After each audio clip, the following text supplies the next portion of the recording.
Notes from Underground by Fyodor Dostoevsky, translated from the Russian by Constance Garnett. Part 2. Apropos of the wet snow. When from dark error's subjugation my words of passionate exhortation had wrenched thy fainting spirit free, and riding prone in thine affliction thou didst recall with malediction the vice that had encompassed thee. And when thy slumbering conscience, fretting by recollection's torturing flame, thou didst reveal the hideous setting of thy light's current ere I came. When suddenly I saw thee sicken, and weaking hide thine anguished face, revolted, maddened, horror-stricken, at memories of foul disgrace. Nekrasov, translated by Juliet Solskis. Chapter 1. At that time, I was only 24. My life was even then gloomy, ill-regulated, and as solitary as that of a savage. I made friends with no one and positively avoided talking, and buried myself more and more in my hole.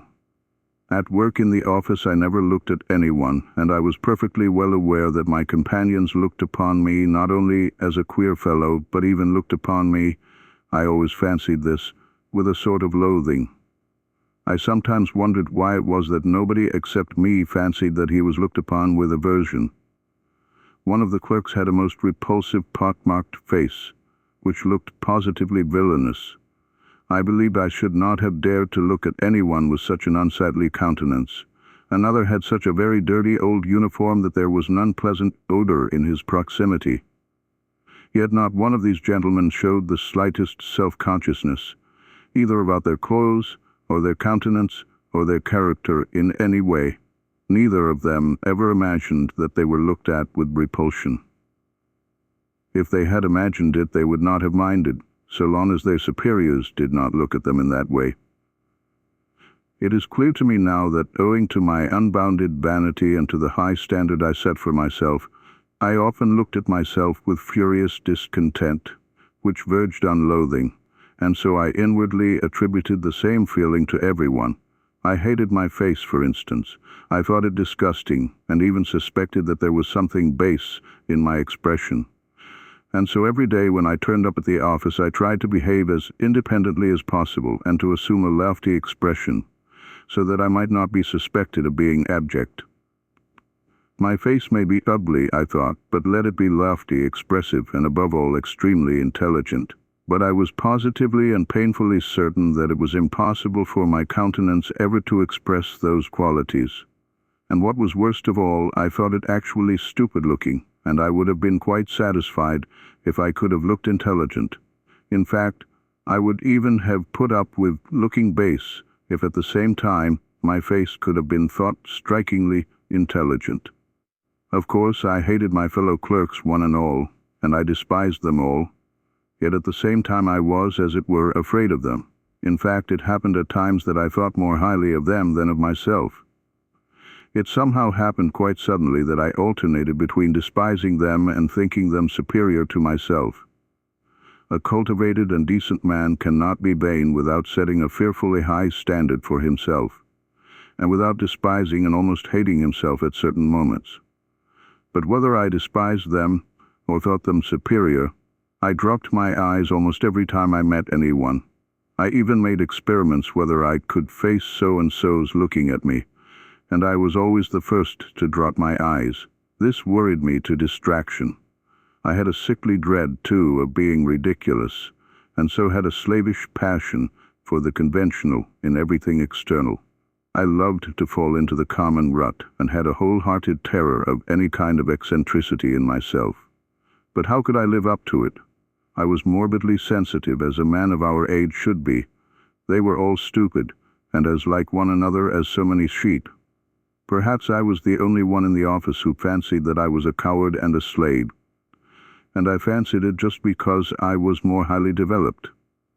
But it was not only that I fancied it, it really was so.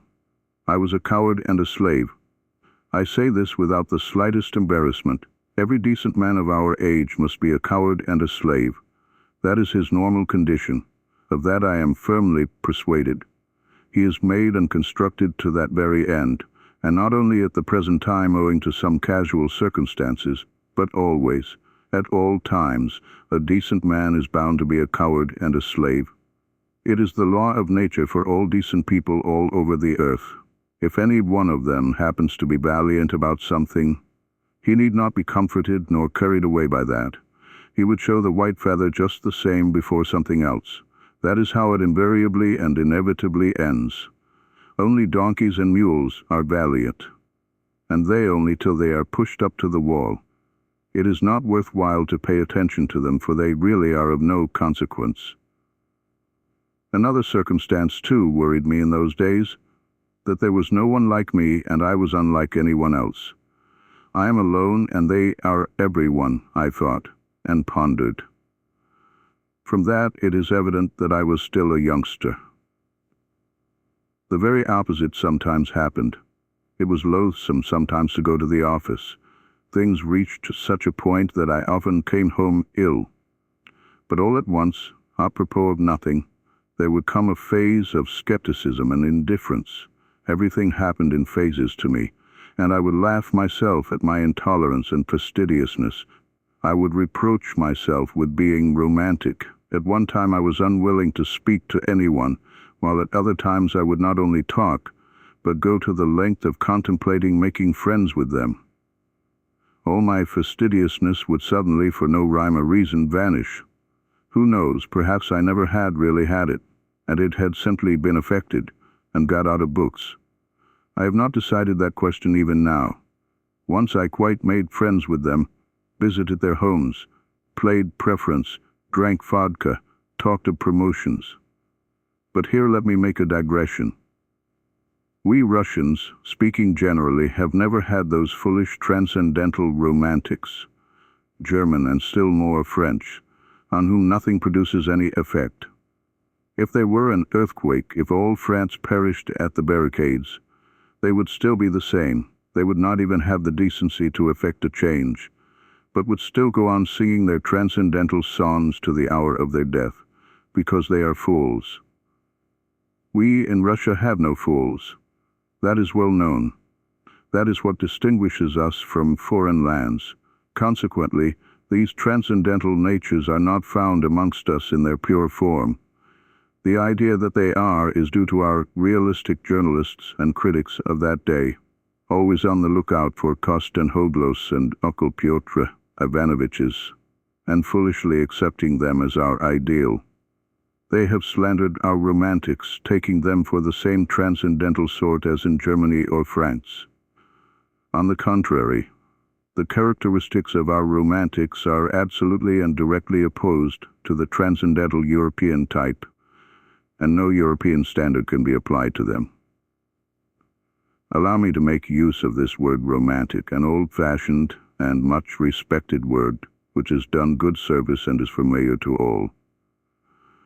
The characteristics of our romantic are to understand everything, to see everything, and to see it often incomparably more clearly than our most realistic minds see it. To refuse to accept anyone or anything, but at the same time not to despise anything. To give way, to yield from policy, never to lose sight of a useful practical object, such as rent-free quarters at the government expense, pensions, decorations, to keep their eye on that object through all the enthusiasms and volumes of lyrical poems, and at the same time to preserve the good and the beautiful, inviolate with them to the hour of their death, and to preserve themselves also, incidentally, like some precious jewel wrapped in cotton wool, if only for the benefit of the good and the beautiful. Our romantic is a man of great breadth and the greatest rogue of all our rogues.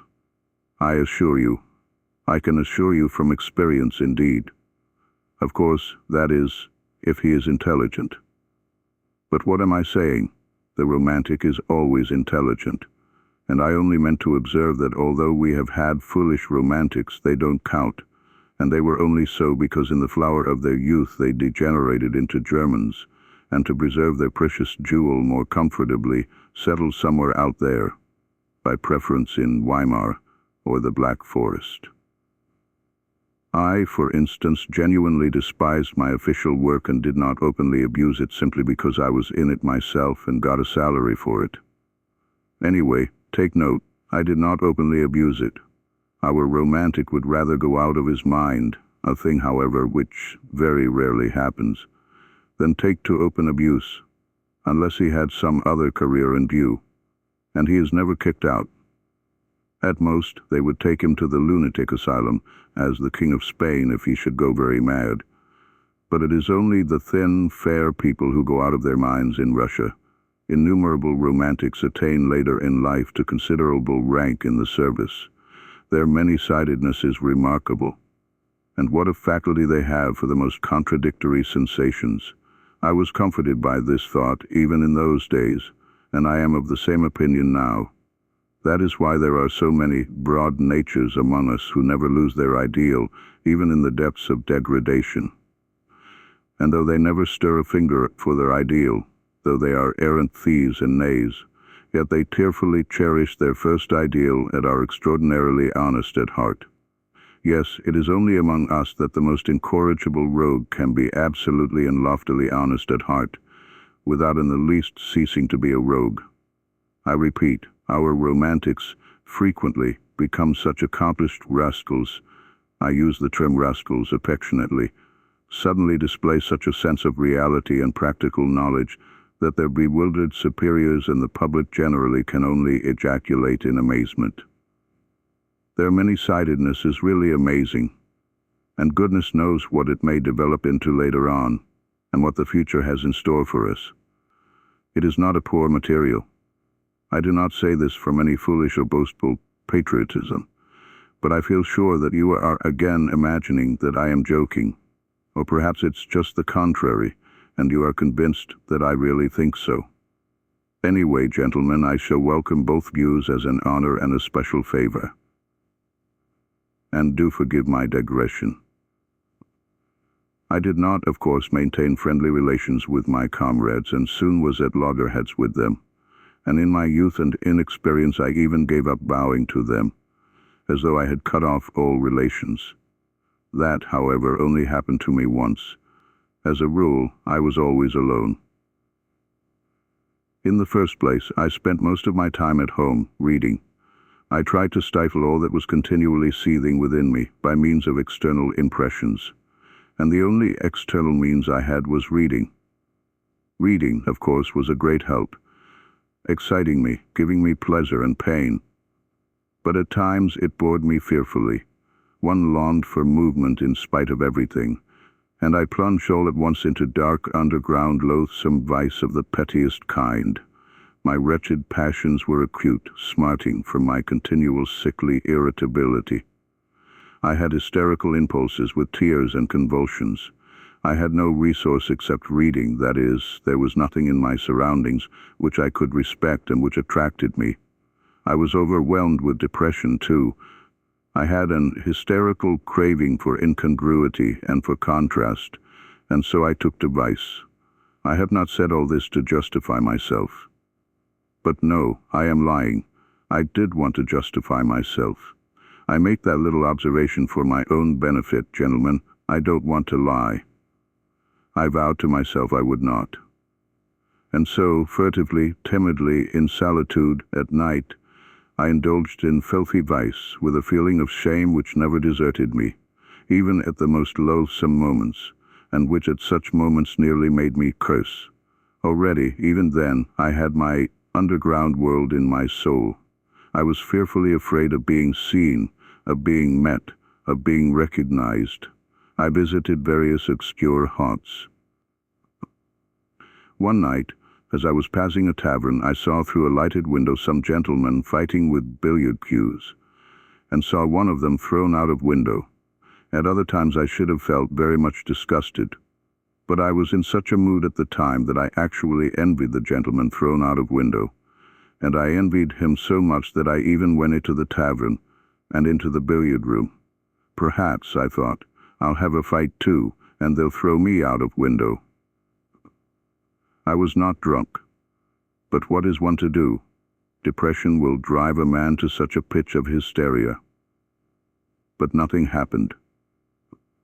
It seemed that I was not even equal to being thrown out of window, and I went away without having my fight. An officer put me in my place from the first moment. I was standing by the billiard table and in my ignorance blocking up the way, and he wanted to pass. He took me by the shoulders and without a word, without a warning or explanation, moved me from where I was standing to another spot and passed by as though he had not noticed me. I could have forgiven blows, but I could not forgive his having moved me without noticing me. Devil knows what I would have given for a real regular quarrel, a more decent, a more literary one, so to speak. I have been treated like a fly. This officer was over 6 foot, while I was a spindly little fellow. But the quarrel was in my hands. I had only to protest, and I certainly would have been thrown out of the window, but I changed my mind and preferred to beat a resentful retreat. I went out of the tavern straight home, confused and troubled, and the next night I went out again with the same lewd intentions, still more furtively, abjectly, and miserably than before, as it were with tears in my eyes. But still I did go out again. Don't imagine, though, it was cowardice made me slink away from the officer. I never have been a coward at heart, though I have always been a coward in action.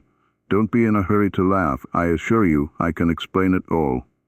Oh, if only that officer had been one of the sort who would consent to fight a duel. But no, he was one of those gentlemen, alas, long extinct, who preferred fighting with cues, or, like Gogol's Lieutenant Pirogoff, appealing to the police. They did not fight duels, and would have thought a duel with a civilian like me an utterly unseemly procedure in any case. And they looked upon the duel altogether as something impossible, something free-thinking and French. But they were quite ready to bully, especially when they were over 6 foot. I did not slink away through cowardice, but through an unbounded vanity. I was afraid not of his 6 foot, not of getting a sound thrashing and being thrown out of the window. I should have had physical courage enough, I assure you, but I had not the moral courage. What I was afraid of was that every one present, from the insolent marker down to the lowest little stinking pimply clerk in a greasy collar, would jeer at me and fail to understand when I began to protest and to address them in literary language. For the point of honor, not of honor, but of the point of honor, for j'honneur, one cannot speak among us except in literary language. You can't allude to the point of honor in ordinary language. I was fully convinced, the sense of reality in spite of all my romanticism, that they would all simply split their sides with laughter, and that the officer would not simply beat me, that is, without insulting me, but would certainly prod me in the back with his knee, kick me round the billiard table, and only then perhaps have pity and drop me out of the window. Of course, this trivial incident could not, with me, end in that. I often met that officer afterwards in the street and noticed him very carefully. I am not quite sure whether he recognized me. I imagine not. I judge from certain signs, but I stared at him with spite and hatred, and so it went on, for several years. My resentment grew even deeper with years.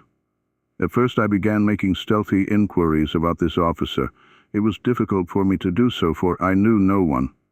But one day I heard someone shout his surname in the street as I was following him at a distance, as though I were tied to him, and so I learned his surname. Another time I followed him to his flat, and for 10 kopecks learned from the porter where he lived, on which story, whether he lived alone or with others, and so on, in fact everything one could learn from a porter. One morning, though I had never tried my hand with the pen, it suddenly occurred to me to write a satire on this officer in the form of a novel which would unmask his villainy. I wrote the novel with relish. I did unmask his villainy. I even exaggerated it. At first I so altered his surname that it could easily be recognized, but on second thoughts I changed it, and sent the story to the Otechespenia Zapiski. But at that time such attacks were not the fashion, and my story was not printed. That was a great vexation to me. Sometimes I was positively choked with resentment. At last I determined to challenge my enemy to a duel. I composed a splendid, charming letter to him, imploring him to apologize to me, and hinting rather plainly at a duel in case of refusal. The letter was so composed that if the officer had had the least understanding of the good and the beautiful, he would certainly have flung himself on my neck and offered me his friendship. And how fine that would have been! How we should have got on together!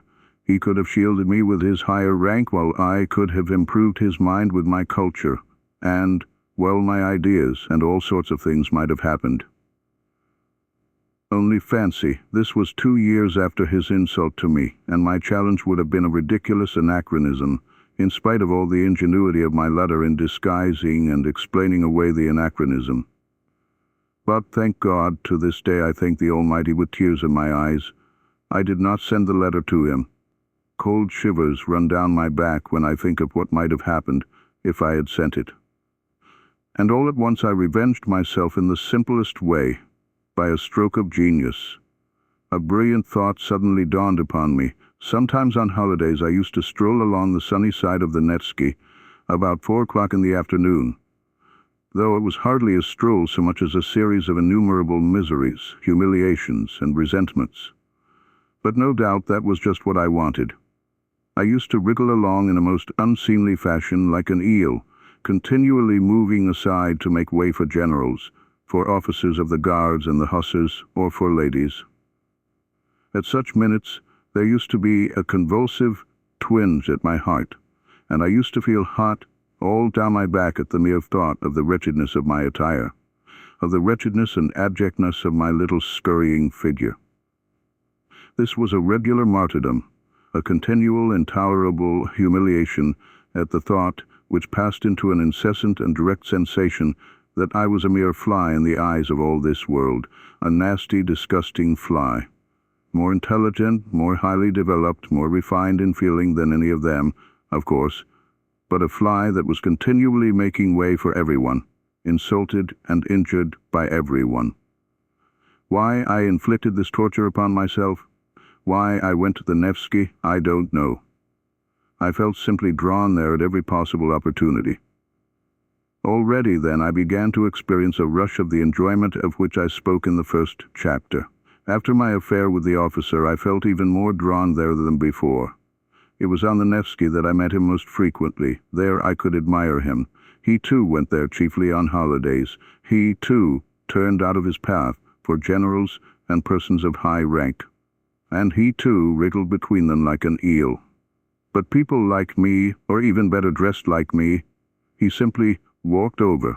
He made straight for them as though there was nothing but empty space before him, and never, under any circumstances, turned aside. I gloated over my resentment watching him, and always resentfully made way for him. It exasperated me that even in the street I could not be on an even footing with him.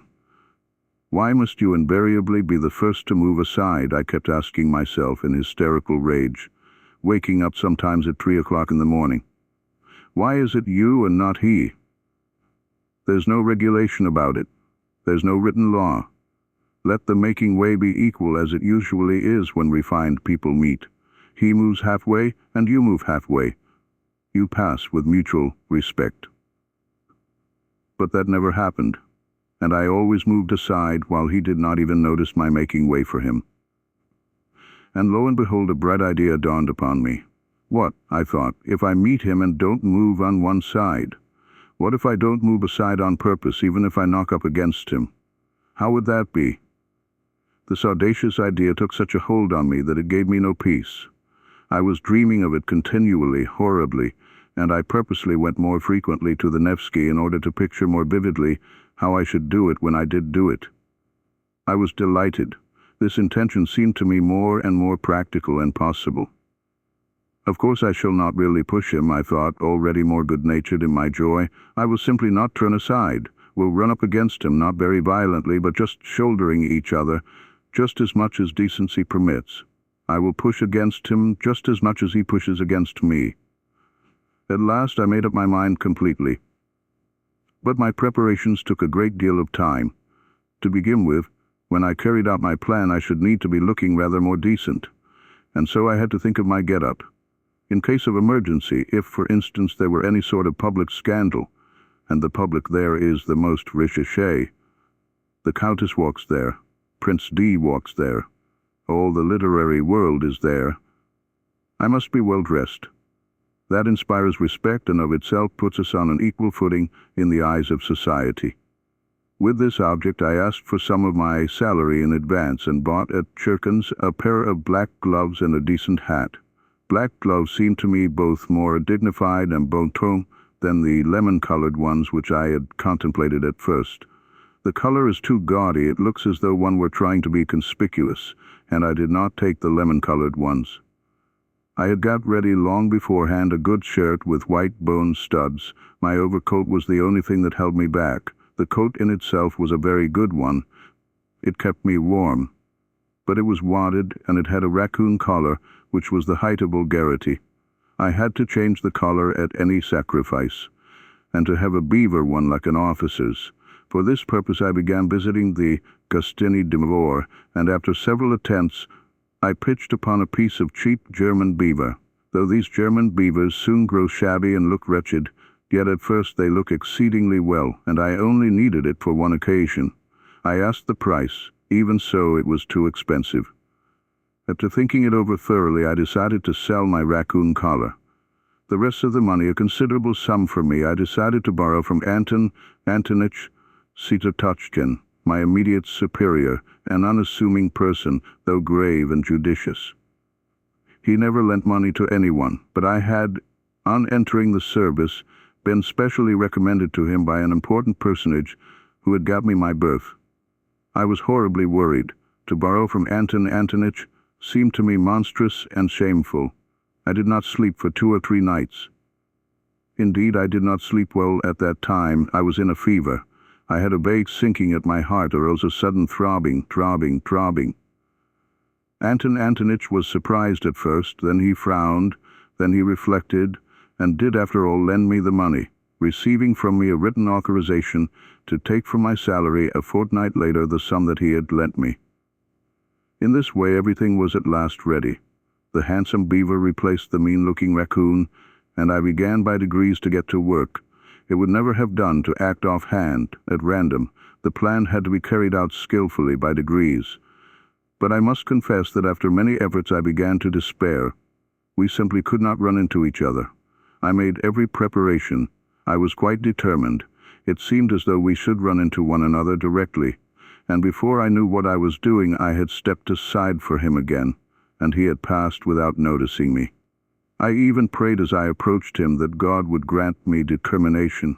One time I had made up my mind thoroughly, but it ended in my stumbling and falling at his feet because, at the very last instant, when I was 6 inches from him, my courage failed me. He very calmly stepped over me while I flew on one side like a ball. That night I was ill again, feverish and delirious. And suddenly it ended most happily. The night before I had made up my mind not to carry out my fatal plan and to abandon it all, and with that object I went to the Nevsky for the last time, just to see how I would abandon it all. Suddenly, 3 paces from my enemy, I unexpectedly made up my mind. I closed my eyes, and we ran full tilt, shoulder to shoulder, against one another. I did not budge an inch and passed him on a perfectly equal footing. He did not even look round and pretended not to notice it. But he was only pretending, I am convinced of that. I am convinced of that to this day. Of course, I got the worst of it. He was stronger, but that was not the point. The point was that I had attained my object. I had kept up my dignity. I had not yielded a step, and had put myself publicly on an equal social footing with him. I returned home feeling that I was fully avenged for everything. I was delighted. I was triumphant, and sang Italian arias.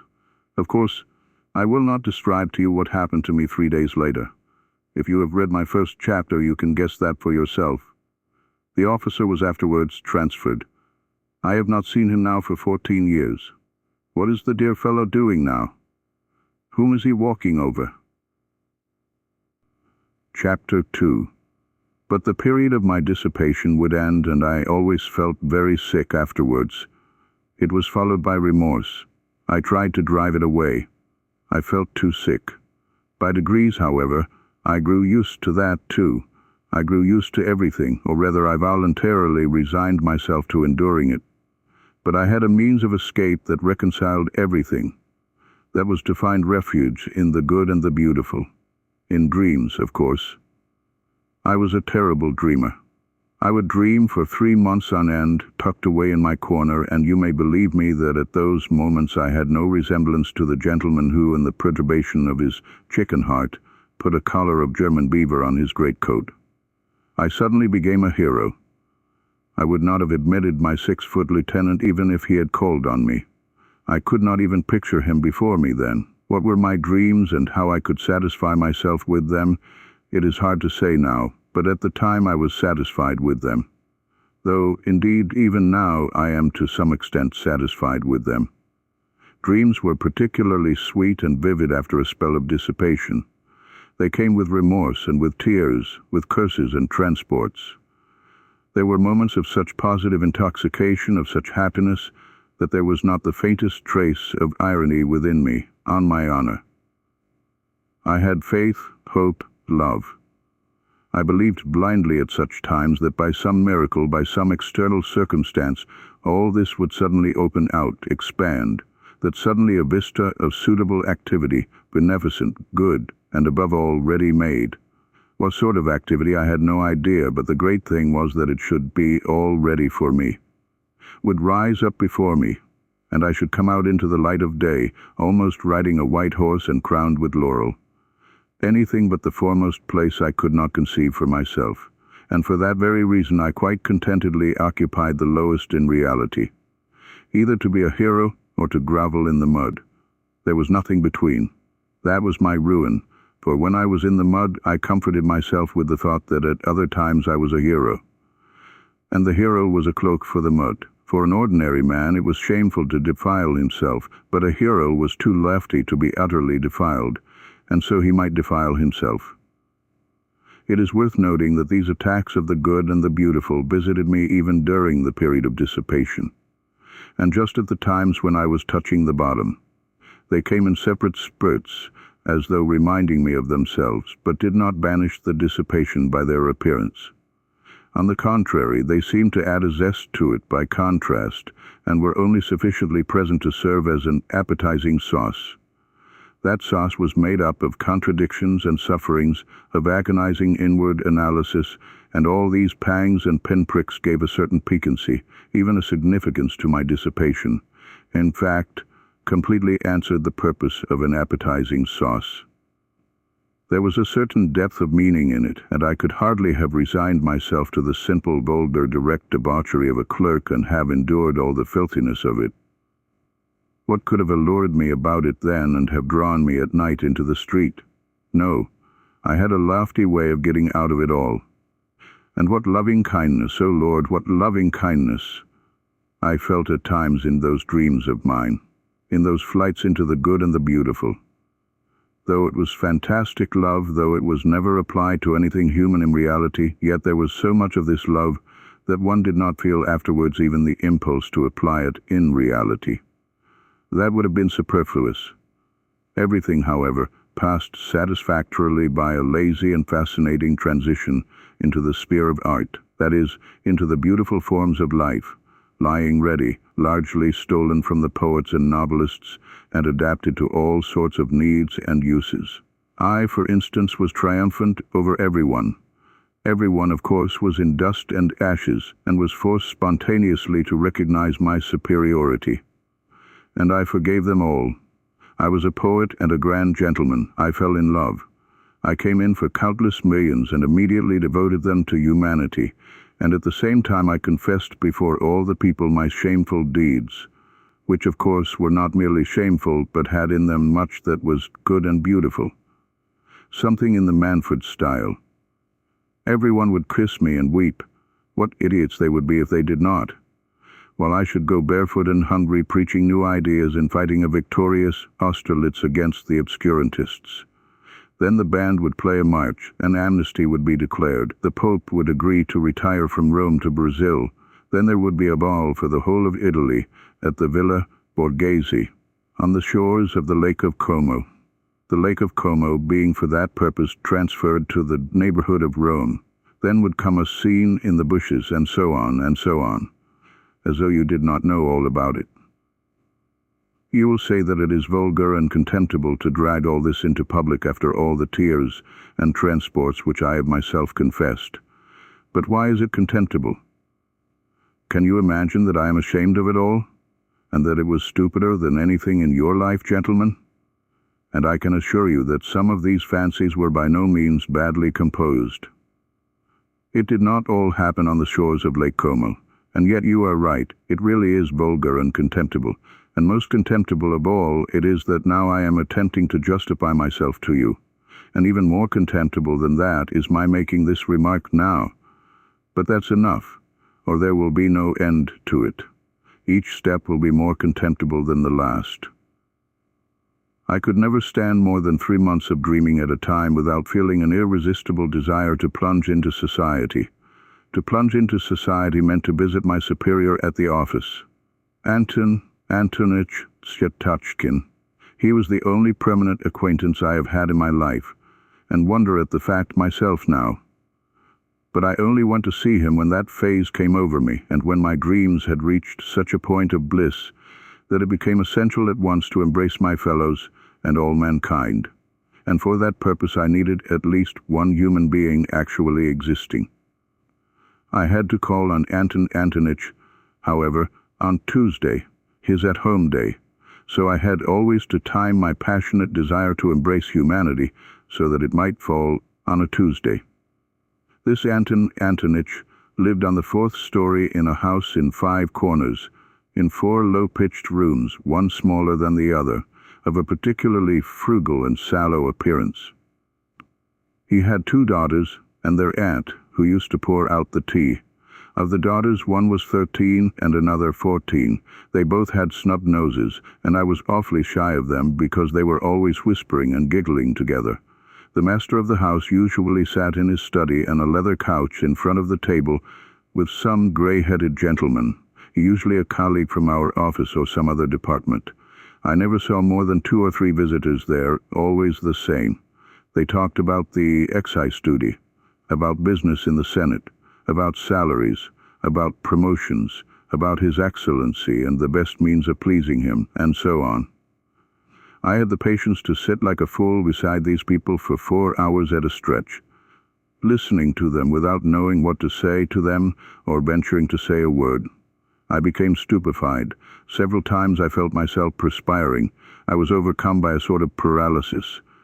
But this was pleasant and good for me. On returning home I deferred for a time my desire to embrace all mankind. I had, however, one other acquaintance of a sort, Simonov, who was an old schoolfellow.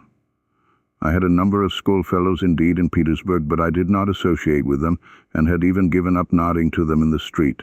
I believe I had transferred into the department I was in simply to avoid their company and to cut off all connection with my hateful childhood.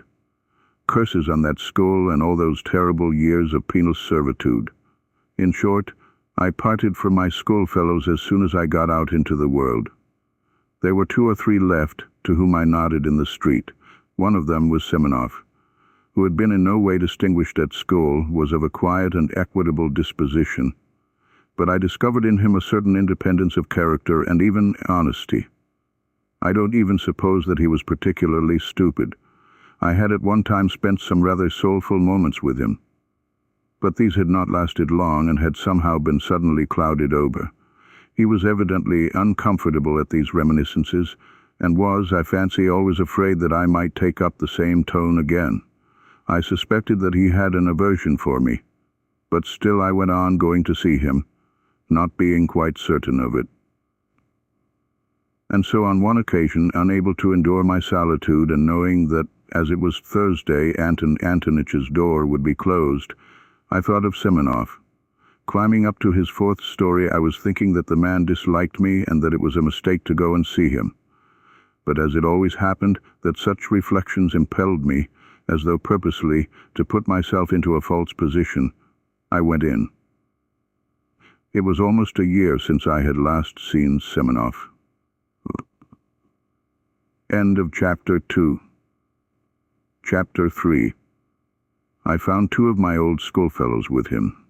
They seemed to be discussing an important matter. All of them took scarcely any notice of my entrance, which was strange, for I had not met them for years. Evidently they looked upon me as something on the level of a common fly. I had not been treated like that even at school, though they all hated me. I knew, of course, that they must despise me now for my lack of success in the service, and for my having let myself sink so low, going about badly dressed and so on, which seemed to them a sign of my incapacity and insignificance. But I had not expected such contempt. Semenov was positively surprised at my turning up. Even in old days he had always seemed surprised at my coming. All this disconcerted me. I sat down, feeling rather miserable, and began listening to what they were saying. They were engaged in warm and earnest conversation about a farewell dinner which they wanted to arrange for the next day to a comrade of theirs called Zverkov, an officer in the army, who was going away to a distant province. This Zverkov had been all the time at school with me too. I had begun to hate him particularly in the upper forms. In the lower forms he had simply been a pretty, playful boy whom everyone liked. I had hated him, however, even in the lower forms, just because he was a pretty and playful boy. He was always bad at his lessons and got worse and worse as he went on. However, he left with a good certificate as he had powerful interest. During his last year at school, he came in for an estate of 200 serfs, and as almost all of us were poor, he took up a swaggering tone among us. He was vulgar in the extreme, but at the same time he was a good-natured fellow, even in his swaggering. In spite of superficial, fantastic, and sham notions of honor and dignity, all but very few of us positively groveled before Zverkov, and the more so, the more he swaggered. And it was not from any interested motive that they groveled, but simply because he had been favored by the gifts of nature. Moreover, it was, as it were, an accepted idea among us that Zverkov was a specialist in regard to tact and the social graces. This last fact particularly infuriated me. I hated the abrupt, self-confident tone of his voice, his admiration of his own witticisms, which were often frightfully stupid, though he was bold in his language. I hated his handsome but stupid face, for which I would, however, have gladly exchanged my intelligent one, and the free and easy military manners in fashion in the 40s. I hated the way in which he used to talk of his future conquests of women. He did not venture to begin his attack upon women until he had the epaulets of an officer and was looking forward to them with impatience, and boasted of the duels he would constantly be fighting. I remember how I, invariably so taciturn, suddenly fastened upon Zverkov when one day, talking at a leisure moment with his schoolfellows of his future relations with the fair sex, and growing as sportive as a puppy in the sun, he all at once declared that he would not leave a single village girl on his estate unnoticed, that was his droit de seigneur, and that if the peasants dared to protest he would have them all flogged and double the tax on them, the bearded rascals. Our servile rabble applauded, but I attacked him, not from compassion for the girls and their fathers, but simply because they were applauding such an insect. I got the better of him on that occasion, but though Zverkov was stupid, he was lively and impudent, and so laughed it off, and in such a way that my victory was not really complete. The laugh was on his side. He got the better of me on several occasions afterwards, but without malice, jestingly, casually. I remained angrily and contemptuously silent and would not answer him. When we left school he made advances to me. I did not rebuff them, for I was flattered, but we soon parted, and quite naturally. Afterwards I heard of his barrack-room success as a lieutenant, and of the fast life he was leading. Then there came other rumors of his successes in the service. By then he had taken to cutting me in the street, and I suspected that he was afraid of compromising himself by greeting a personage as insignificant as me. I saw him once in the theater, in the third tier of boxes. By then he was wearing shoulder straps. He was twisting and twirling about, ingratiating himself with the daughters of an ancient general. In 3 years he had gone off considerably, though he was still rather handsome and adroit. One could see that by the time he was 30 he would be corpulent. So it was to this Zverkov that my schoolfellows were going to give a dinner on his departure. They had kept up with him for those 3 years, though privately they did not consider themselves on an equal footing with him. I am convinced of that. Of Semenov's 2 visitors, one was Fyodor, a Russianized German, a little fellow with the face of a monkey, a blockhead, who was always deriding everyone, a very bitter enemy of mine from our days in the lower forms. A vulgar, impudent, swaggering fellow, who affected a most sensitive feeling of personal honor, though of course he was a wretched little coward at heart. He was one of those worshippers of Zverkov who made up to the latter from interested motives and often borrowed money from him. Semenov's other visitor, Trudolyubov, was a person in no way remarkable. A tall young fellow, in the army, with a cold face, barely honest, though he worshipped success of every sort, and was only capable of thinking of promotion. He was some sort of distant relation of Zverkov's, and this, foolish as it seems, gave him a certain importance among us. He always thought me of no consequence whatever. His behavior to me, though not quite courteous, was tolerable. "Well, with 7 rubles each," said Trudolyubov, 21 rubles between the 3 of us, we ought to be able to get a good dinner. Zverkov, of course, won't pay." "Of course not, since we are inviting him," Semenov decided. "Can you imagine," Fyodor interrupted hotly and conceitedly, like some insolent flunky boasting of his master, the general's decorations, "can you imagine that Zverkov will let us pay alone? He will accept from delicacy, but he will order 6 bottles of champagne." "Do we want 6 for the 4 of us?" observed Trudolyubov, taking notice only of the 6. "So the 3 of us, with Zverkov for the 4th, 21 rubles, at the Hôtel de Paris at 5 o'clock tomorrow," Semenov, who had been asked to make the arrangements, concluded finally. "How 21 rubles?" I asked in some agitation, with a show of being offended. "If you count me, it will not be 21 but 28 rubles." It seemed to me that to invite myself so suddenly and unexpectedly would be positively graceful, and that they would all be conquered at once and would look at me with respect. "Do you want to join too?" Semenov observed, with no appearance of pleasure, seeming to avoid looking at me. He knew me through and through. It infuriated me that he knew me so thoroughly. "Why not? I am an old schoolfellow of his too, I believe, and I must own I feel hurt that you have left me out," I said, boiling over again. "And where were we to find you?" Fyodor put in roughly. "You never were on good terms with Zverkov," Trudolyubov added, frowning. But I had already clutched at the idea and would not give it up. "It seems to me that no one has a right to form an opinion upon that," I retorted in a shaking voice as though something tremendous had happened. "Perhaps that is just my reason for wishing it now, that I have not always been on good terms with him." "Oh, there's no making you out with these refinements," Trudolyubov jeered. "We'll put your name down," Semenov decided, addressing me. "Tomorrow at 5 o'clock at the Hôtel de Paris." "What about the money?" Fyodor began in an undertone, indicating me to Semenov, but he broke off, for even Semenov was embarrassed. "That will do," said Trudolyubov, getting up. "If he wants to come so much, let him."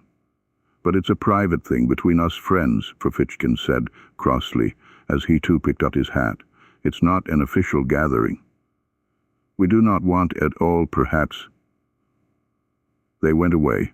Fyodor did not greet me in any way as he went out. Trudolyubov barely nodded. Semenov, with whom I was left tête-à-tête, was in a state of vexation and perplexity, and looked at me queerly. He did not sit down and did not ask me to. Yes, tomorrow then. Will you pay your subscription now?" "I just asked so as to know," he muttered in embarrassment. I flushed crimson, and as I did so I remembered that I had owed Semenov 15 rubles for ages, which I had indeed never forgotten, though I had not paid it. "You'll understand, Semenov, that I could have no idea when I came here. I am very much vexed that I have forgotten." All right, that doesn't matter. You can pay tomorrow after the dinner. I simply wanted to know." "Please don't." He broke off and began pacing the room, still more vexed. As he walked, he began to stamp with his heels. "Am I keeping you?" I asked, after 2 minutes of silence. "Oh," he said, starting. "That is, to be truthful, yes. "I have to go and see someone, not far from here," he added in an apologetic voice, somewhat abashed. "My goodness, why didn't you say so?" I cried, seizing my cap with an astonishingly free and easy air, which was the last thing I should have expected of myself. "It's close by, not 2 paces away," Simonov repeated, accompanying me to the front door with a fussy air which did not suit him at all. "So 5 o'clock punctually tomorrow," he called down the stairs after me. He was very glad to get rid of me. I was in a fury. What possessed me? What possessed me to force myself upon them, I wondered, grinding my teeth, as I strode along the street. For a scoundrel, a pig like that Zverkov. Of course, I had better not go. Of course, I must just snap my fingers at them. I am not bound in any way. I'll send Simonov a note by tomorrow's post. But what made me furious was that I knew for certain that I should go, that I should make a point of going. And the more tactless, the more unseemly my going would be, the more certainly I would go. And there was a positive obstacle to my going. I had no money. All I had was 9 rubles. I had to give 7 of that to my servant, Apollon, for his monthly wages. That was all I paid him.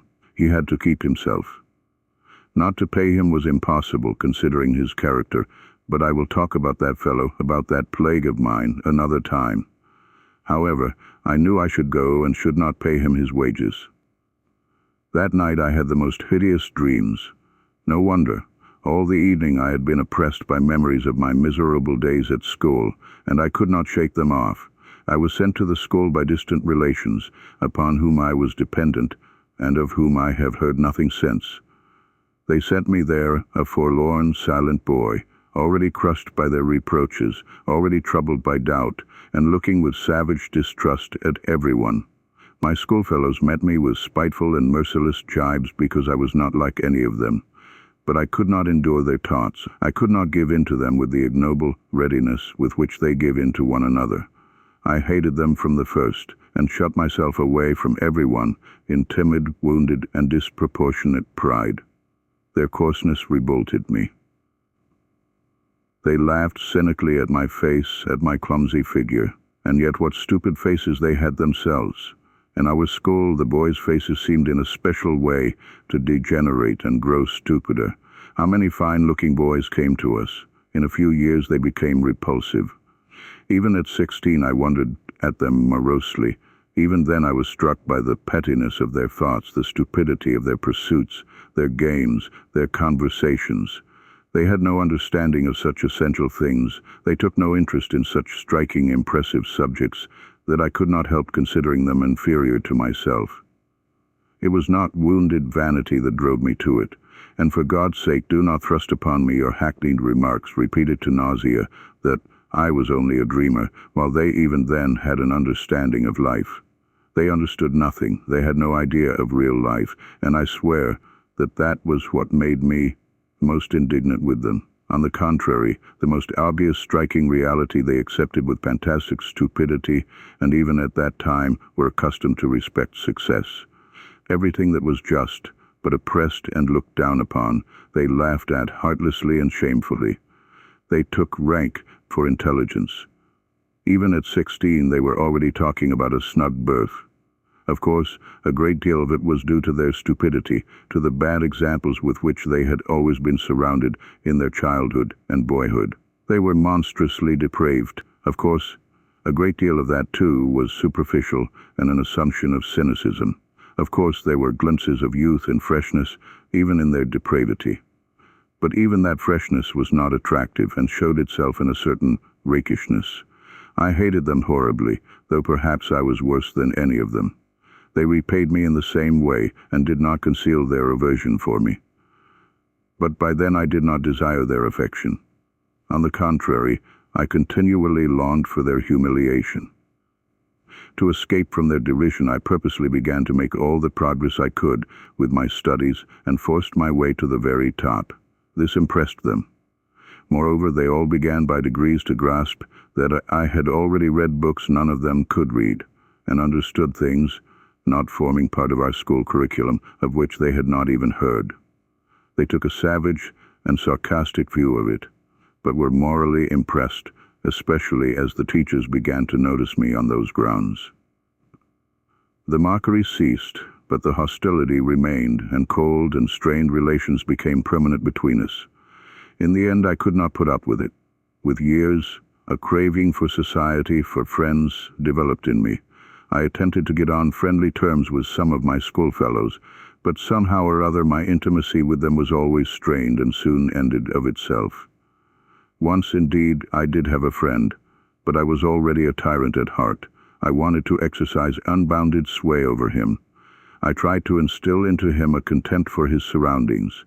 I required of him a disdainful and complete break with those surroundings. I frightened him with my passionate affection.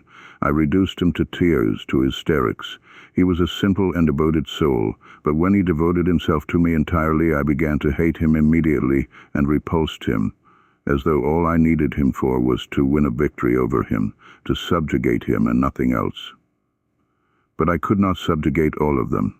My friend was not at all like them either. He was, in fact, a rare exception. The first thing I did on leaving school was to give up the special job for which I had been destined, so as to break old ties, to curse my past, and shake the dust from off my feet. And goodness knows why, after all that, I should go trudging off to Semenov's. Early next morning I roused myself and jumped out of bed with excitement, as though it were all about to happen at once. But I believed that some radical change in my life was coming, and would inevitably come that day.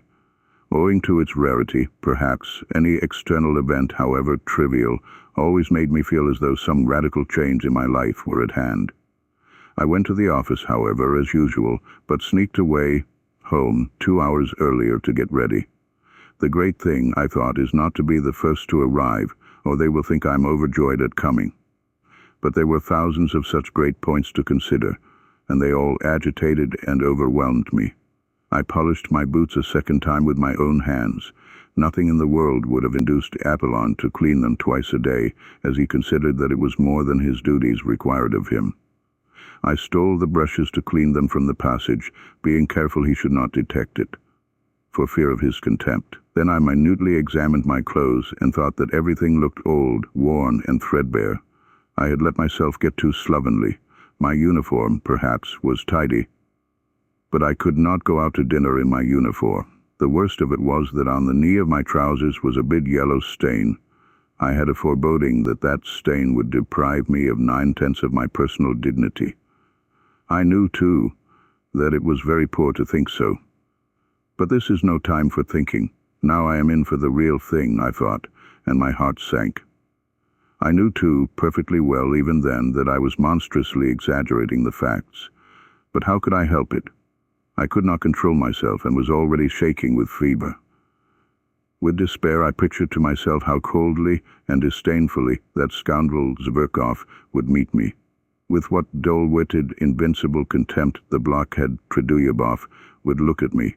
With what impudent rudeness the insect Forfichkin would snigger at me in order to curry favor with Zverkov. How completely Semenov would take it all in, and how he would despise me for the abjectness of my vanity and lack of spirit. And worst of all, how paltry, unliterary, commonplace it would all be. Of course, the best thing would be not to go at all. But that was most impossible of all. If I feel impelled to do anything, I seem to be pitchforked into it. I should have jeered at myself ever afterwards. So you funked it, you funked the real thing. On the contrary, I passionately longed to show all that rabble that I was by no means such a spiritless creature as I seemed to myself. What is more, even in the acutest paroxysm of this cowardly fever, I dreamed of getting the upper hand, of dominating them, carrying them away, making them like me, if only for my elevation of thought and unmistakable wit. They would abandon Zverkov. He would sit on one side, silent and ashamed, while I should crush him. Then, perhaps, we would be reconciled, and drink to our everlasting friendship. But what was most bitter and most humiliating for me was that I knew even then, knew fully and for certain, that I needed nothing of all this really, that I did not really want to crush, to subdue, to attract them, and that I did not care a straw really for the result, even if I did achieve it.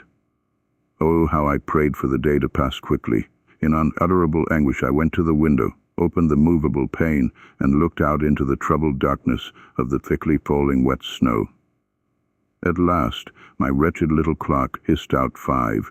I seized my hat, and trying not to look at Apollon, who had been all day expecting his month's wages, but in his foolishness was unwilling to be the first to speak about it, I slipped between him and the door, and jumping into a high-class sledge, on which I spent my last half-ruble, I drove up in grand style to the Hôtel de Paris. End of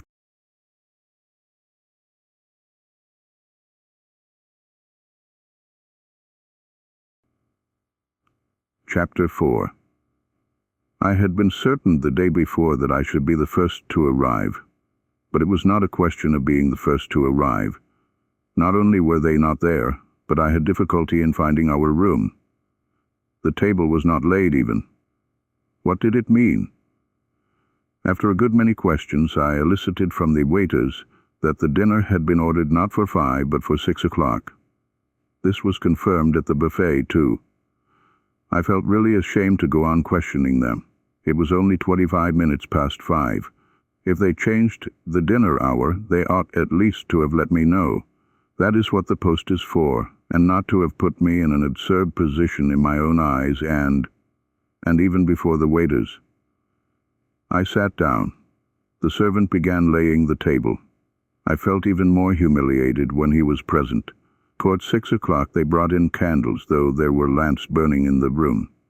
It had not occurred to the waiter, however, to bring them in at once when I arrived. In the next room, 2 gloomy, angry-looking persons were eating their dinners in silence at 2 different tables. There was a great deal of noise, even shouting in a room further away. One could hear the laughter of a crowd of people, and nasty little shrieks in French. There were ladies at the dinner. It was sickening, in fact. I rarely passed more unpleasant moments, so much so that when they did arrive altogether punctually at 6, I was overjoyed to see them, as though they were my deliverers, and even forgot that it was incumbent upon me to show resentment. Zverkov walked in at the head of them. Evidently he was the leading spirit. He and all of them were laughing, but seeing me, Zverkov drew himself up a little, walked up to me deliberately with a slight, rather jaunty bend from the waist. He shook hands with me in a friendly but not over-friendly fashion, with a sort of circumspect courtesy like that of a general, as though in giving me his hand he were warding off something. I had imagined, on the contrary, that on coming in he would at once break into his habitual thin, shrill laugh and fall to making his insipid jokes and witticisms. I had been preparing for them ever since the previous day, but I had not expected such condescension, such high official courtesy. So then, he felt himself ineffably superior to me in every respect. If he only meant to insult me by that high official tone, it would not matter, I thought. I could pay him back for it one way or another. But what if, in reality, without the least desire to be offensive, that sheepshead had a notion in earnest that he was superior to me, and could only look at me in a patronizing way? The very supposition made me gasp. "I was surprised to hear of your desire to join us," he began, lisping and drawling, which was something new. "You and I seem to have seen nothing of one another. You fight shy of us. You shouldn't. We are not such terrible people as you think. Well, anyway, I am glad to renew our acquaintance." And he turned carelessly to put down his hat on the window. "Have you been waiting long?" Trudolyubov inquired. "I arrived at 5 o'clock as you told me yesterday," I answered aloud with an irritability that threatened an explosion. "Didn't you let him know that we had changed the hour?" said Trudolyubov to Simonov. "No, I didn't. I forgot," the latter replied with no sign of regret, and without even apologizing to me he went off to order the hors d'oeuvres. "So you've been here a whole hour?" "Oh, poor fellow," Zverkov cried ironically, for to his notions this was bound to be extremely funny. That rascal Ferfitchkin followed with his nasty little snigger like a puppy yapping. My position struck him too as exquisitely ludicrous and embarrassing. "It isn't funny at all," I cried to Ferfitchkin, more and more irritated. "It wasn't my fault, but other people's. They neglected to let me know. It was simply absurd." "It's not only absurd, but something else as well," muttered Trudolyubov, naively taking my part. "You are not hard enough upon it. It was simply rudeness, unintentional, of course. And how could Semenov—" "If a trick like that had been played on me," observed Ferfitchkin, "I should—" "But you should have ordered something for yourself," Zverkov interrupted, "or simply asked for dinner without waiting for us." "You will allow that I might have done that without your permission," I rapped out. "If I waited, it was—" "Let us sit down, gentlemen," cried Semenov, coming in. "Everything is ready. I can answer for the champagne. It is capitally frozen. You see, I did not know your address, where I was to look for you." He suddenly turned to me, but again he seemed to avoid looking at me. Evidently he had something against me. It must have been what happened yesterday. All sat down. I did the same. It was a round table. Trudolyubov was on my left, Semenov on my right. Zverkov was sitting opposite, Ferfitchkin next to him, between him and Trudolyubov. "Tell me, are you in a government office?" Zverkov went on, attending to me. Seeing that I was embarrassed, he seriously thought that he ought to be friendly to me and, so to speak, cheer me up. Does he want me to throw a bottle at his head, I thought, in a fury. In my novel surroundings, I was unnaturally ready to be irritated. "In the N office," I answered jerkily with my eyes on my plate. "And have you a good berth?" "I say, what made you leave your original job?" "What made me was that I wanted to leave my original job." I drawled more than he, hardly able to control myself. Ferfitchkin went off into a guffaw. Semenov looked at me ironically. Trudolyubov left off eating and began looking at me with curiosity. Zverkov winced, but he tried not to notice it. "And the remuneration?" "What remuneration?" "I mean your salary." "Why are you cross-examining me?" However, I told him at once what my salary was. I turned horribly red. "It is not very handsome," Zverkov observed majestically. "Yes, you can't afford to dine at cafes on that," Ferfitchkin added insolently. "To my thinking, it's very poor," Trudolyubov observed gravely. "And how thin you have grown." "How you have changed," added Zverkov with a shade of venom in his voice, scanning me in my attire with a sort of insolent compassion. "Oh, spare his blushes," cried Ferfitchkin, sniggering.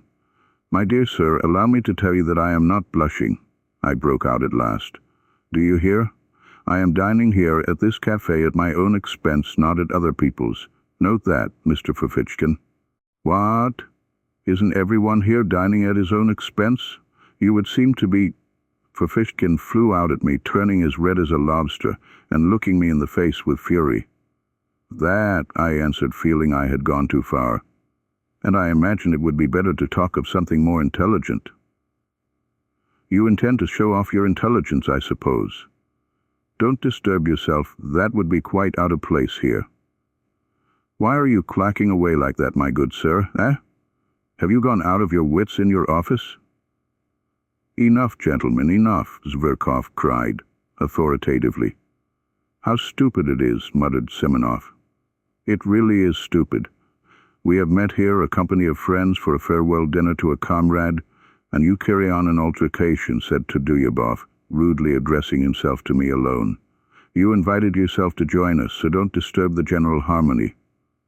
"Enough, enough," cried Zverkov. "Give over, gentlemen, it's out of place.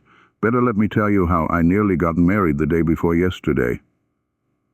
And then followed a burlesque narrative of how this gentleman had almost been married 2 days before.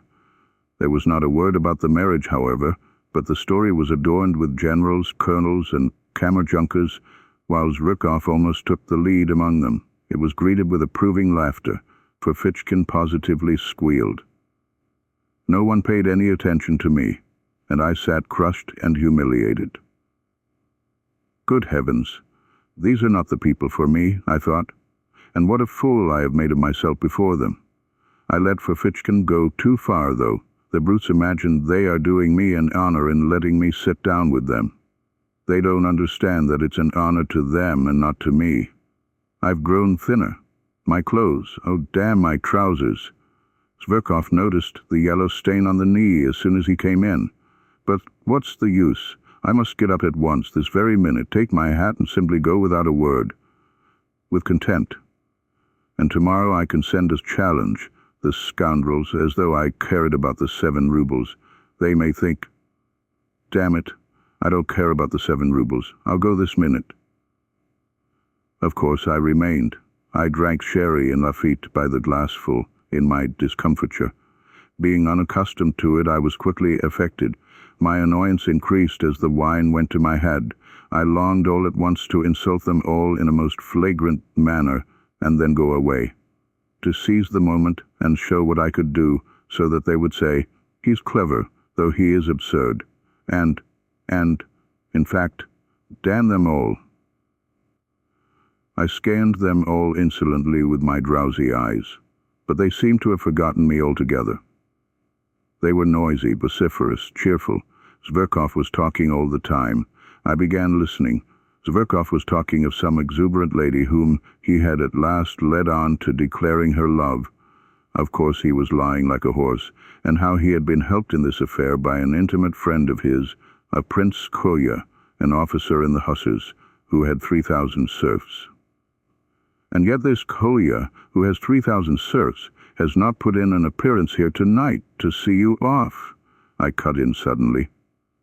For a minute everyone was silent. You are drunk already. Trudolyubov deigned to notice me at last, glancing contemptuously in my direction. Zverkov, without a word, examined me as though I were an insect. I dropped my eyes. Semenov made haste to fill up the glasses with champagne. Trudolyubov raised his glass, as did everyone else but me. Your health and good luck on the journey, he cried to Zverkov. To old times, to our future, hurrah! They all tossed off their glasses and crowded around Zverkov to kiss him. I did not move. My full glass stood untouched before me. Why, aren't you going to drink it? Roared Trudolyubov, losing patience and turning menacingly to me. I want to make a speech separately on my own account, and then I'll drink it, Mr. Trudolyubov. Spiteful brute, muttered Semenov. I drew myself up in my chair and feverishly seized my glass, prepared for something extraordinary, though I did not know myself precisely what I was going to say. Silence, cried Ferfitchkin. Now for a display of wit. Zverkov waited very gravely, knowing what was coming. Mr. Lieutenant Zverkov, I began, let me tell you that I hate phrases, phrasemongers, and men in corsets. That's the first point, and there is a second one to follow it. There was a general stir. The second point is, I hate ribaldry and ribald talkers, especially ribald talkers. The third point, I love justice, truth, and honesty. I went on almost mechanically, for I was beginning to shiver with horror myself and had no idea how I came to be talking like this. I love thought, Monsieur Zverkov. I love true comradeship on an equal footing and not, I love, but however, why not? I will drink your health too, Mr. Zverkov. Seduce the Circassian girls, shoot the enemies of the fatherland, and to your health, Monsieur Zverkov. Zverkov got up from his seat, bowed to me and said, I am very much obliged to you. He was frightfully offended and turned pale. Damn the fellow, roared Trudolyubov, bringing his fist down on the table. Well, he wants a punch in the face for that, squealed Ferfitchkin. We ought to turn him out, muttered Semenov. Not a word, gentlemen, not a movement, cried Zverkov solemnly, checking the general indignation. I thank you all, but I can show him for myself how much value I attach to his words. Mr. Ferfitchkin, you will give me satisfaction tomorrow for your words just now, I said aloud, turning with dignity to Ferfitchkin. A duel, you mean? Certainly, he answered. But probably I was so ridiculous as I challenged him, and it was so out of keeping with my appearance, that everyone, including Ferfitchkin, was prostrate with laughter. Yes, let him alone, of course. He is quite drunk, Trudolyubov said with disgust. I shall never forgive myself for letting him join us, Semenov muttered again. Now's the time to throw a bottle at their heads, I thought to myself. I picked up the bottle and filled my glass. No, I'd better sit on to the end, I went on thinking. You would be pleased, my friends, if I went away. Nothing will induce me to go. I'll go on sitting here and drinking to the end on purpose, as a sign that I don't think you of the slightest consequence. I will go on sitting and drinking because this is a public house and I paid my entrance money. I'll sit here and drink, for I look upon you as so many pawns, as inanimate pawns. I'll sit here and drink, and sing if I want to. Yes, sing, for I have the right to sing. But I did not sing. I simply tried not to look at any of them. I assumed most unconcerned attitudes and waited with impatience for them to speak first. But alas, they did not address me. And oh, how I wished at that moment to be reconciled to them. It struck 8, at last 9. They moved from the table to the sofa. Zverkov stretched himself on a lounge and put one foot on a round table. Wine was brought there. He did, as a fact, order 3 bottles on his own account. I, of course, was not invited to join them. They all sat around him on the sofa. They listened to him, almost with reverence. It was evident that they were fond of him. What for? What for? I wondered. From time to time they were moved to drunken enthusiasm and kissed each other. They talked of the Caucasus, of the nature of true passion, of snug berths in the service, of the income of an hussar called Dostoevsky, whom none of them knew personally, and rejoiced in the largeness of it, of the extraordinary grace and beauty of a Princess D, whom none of them had ever seen. Then it came to Shakespeare as being immortal. I smiled contemptuously and walked up and down the other side of the room, opposite the sofa, from the table to the stove and back again. I tried my very utmost to show them that I could do without them. And yet I purposely made a noise with my boots, thumping with my heels. But it was all in vain. They paid no attention. I had the patience to walk up and down in front of them from 8 o'clock till 11, in the same place, from the table to the stove and back again. I walk up and down to please myself, and no one can prevent me. The waiter who came into the room stopped from time to time to look at me. I was somewhat giddy from turning round so often. At moments it seemed to me that I was in delirium. During those 3 hours I was 3 times soaked with sweat and dry again. At times, with an intense, acute pang, I was stabbed to the heart by the thought that 10 years, 20 years, 40 years would pass, and that even in 40 years I would remember with loathing and humiliation those filthiest, most ludicrous, and most awful moments of my life. No one could have gone out of his way to degrade himself more shamelessly, and I fully realized it. Fully. And yet I went on pacing up and down from the table to the stove. Oh, if you only knew what thoughts and feelings I am capable of, how cultured I am, I thought at moments, mentally addressing the sofa on which my enemies were sitting. But my enemies behaved as though I were not in the room. Once, only once, they turned towards me just when Zverkov was talking about Shakespeare, and I suddenly gave a contemptuous laugh. I laughed in such an affected and disgusting way that they all at once broke off their conversation and silently and gravely for 2 minutes watched me walking up and down from the table to the stove, taking no notice of them. But nothing came of it. They said nothing, and 2 minutes later they ceased to notice me again. It struck 11. "Friends," cried Zverkov, getting up from the sofa, "let us all be off now, there." Of course, the others assented. I turned sharply to Zverkov. I was so harassed, so exhausted, that I would have cut my throat to put an end to it. I was in a fever, my hair soaked with perspiration stuck to my forehead and temples. "Zverkov, I beg your pardon," I said abruptly and resolutely. "Ferfitchkin, yours too, and everyone's. I have insulted you all." "Aha, a duel is not in your line, old man," Ferfitchkin hissed venomously. It sent a sharp pang to my heart. "No, it's not the duel I'm afraid of, Ferfitchkin. I am ready to fight you tomorrow after we are reconciled. I insist upon it, in fact, and you cannot refuse. I want to show you that I am not afraid of a duel. You shall fire first, and I shall fire into the air." "He is comforting himself," said Semenov. "He's simply raving," said Truduyabov. "But let us pass. Why are you barring our way?" "What do you want?" Zverkov answered disdainfully. They were all flushed. Their eyes were bright. They had been drinking heavily. "I asked for your friendship, Zverkov. I insulted you, but—" "Insulted? You insulted me? Understand, sir, that you never under any circumstances could possibly insult me. And that's enough for you. Out of the way," concluded Trudolyubov. "Olympia is mine, friends, that's agreed," cried Zverkov. "We won't dispute your right, we won't dispute your right," the others answered, laughing. I stood as though spat upon. The party went noisily out of the room. Trudolyubov struck up some stupid song. Semenov remained behind for a moment to tip the waiters. I suddenly went up to him. "Semenov, give me 6 rubles," I said with desperate resolution. He looked at me in extreme amazement with vacant eyes. He too was drunk. "You don't mean you are coming with us?" "Yes." "I've no money," he snapped out, and with a scornful laugh he went out of the room. I clutched at his overcoat. It was a nightmare. "Semenov, I saw you had money. Why do you refuse me? And I, a scoundrel? Beware of refusing me. If you knew why I am asking, my whole future, my whole plans depend upon it." Semenov pulled out the money and almost flung it at me. "Take it, if you have no sense of shame," he pronounced pitilessly, and ran to overtake them. I was left for a moment alone.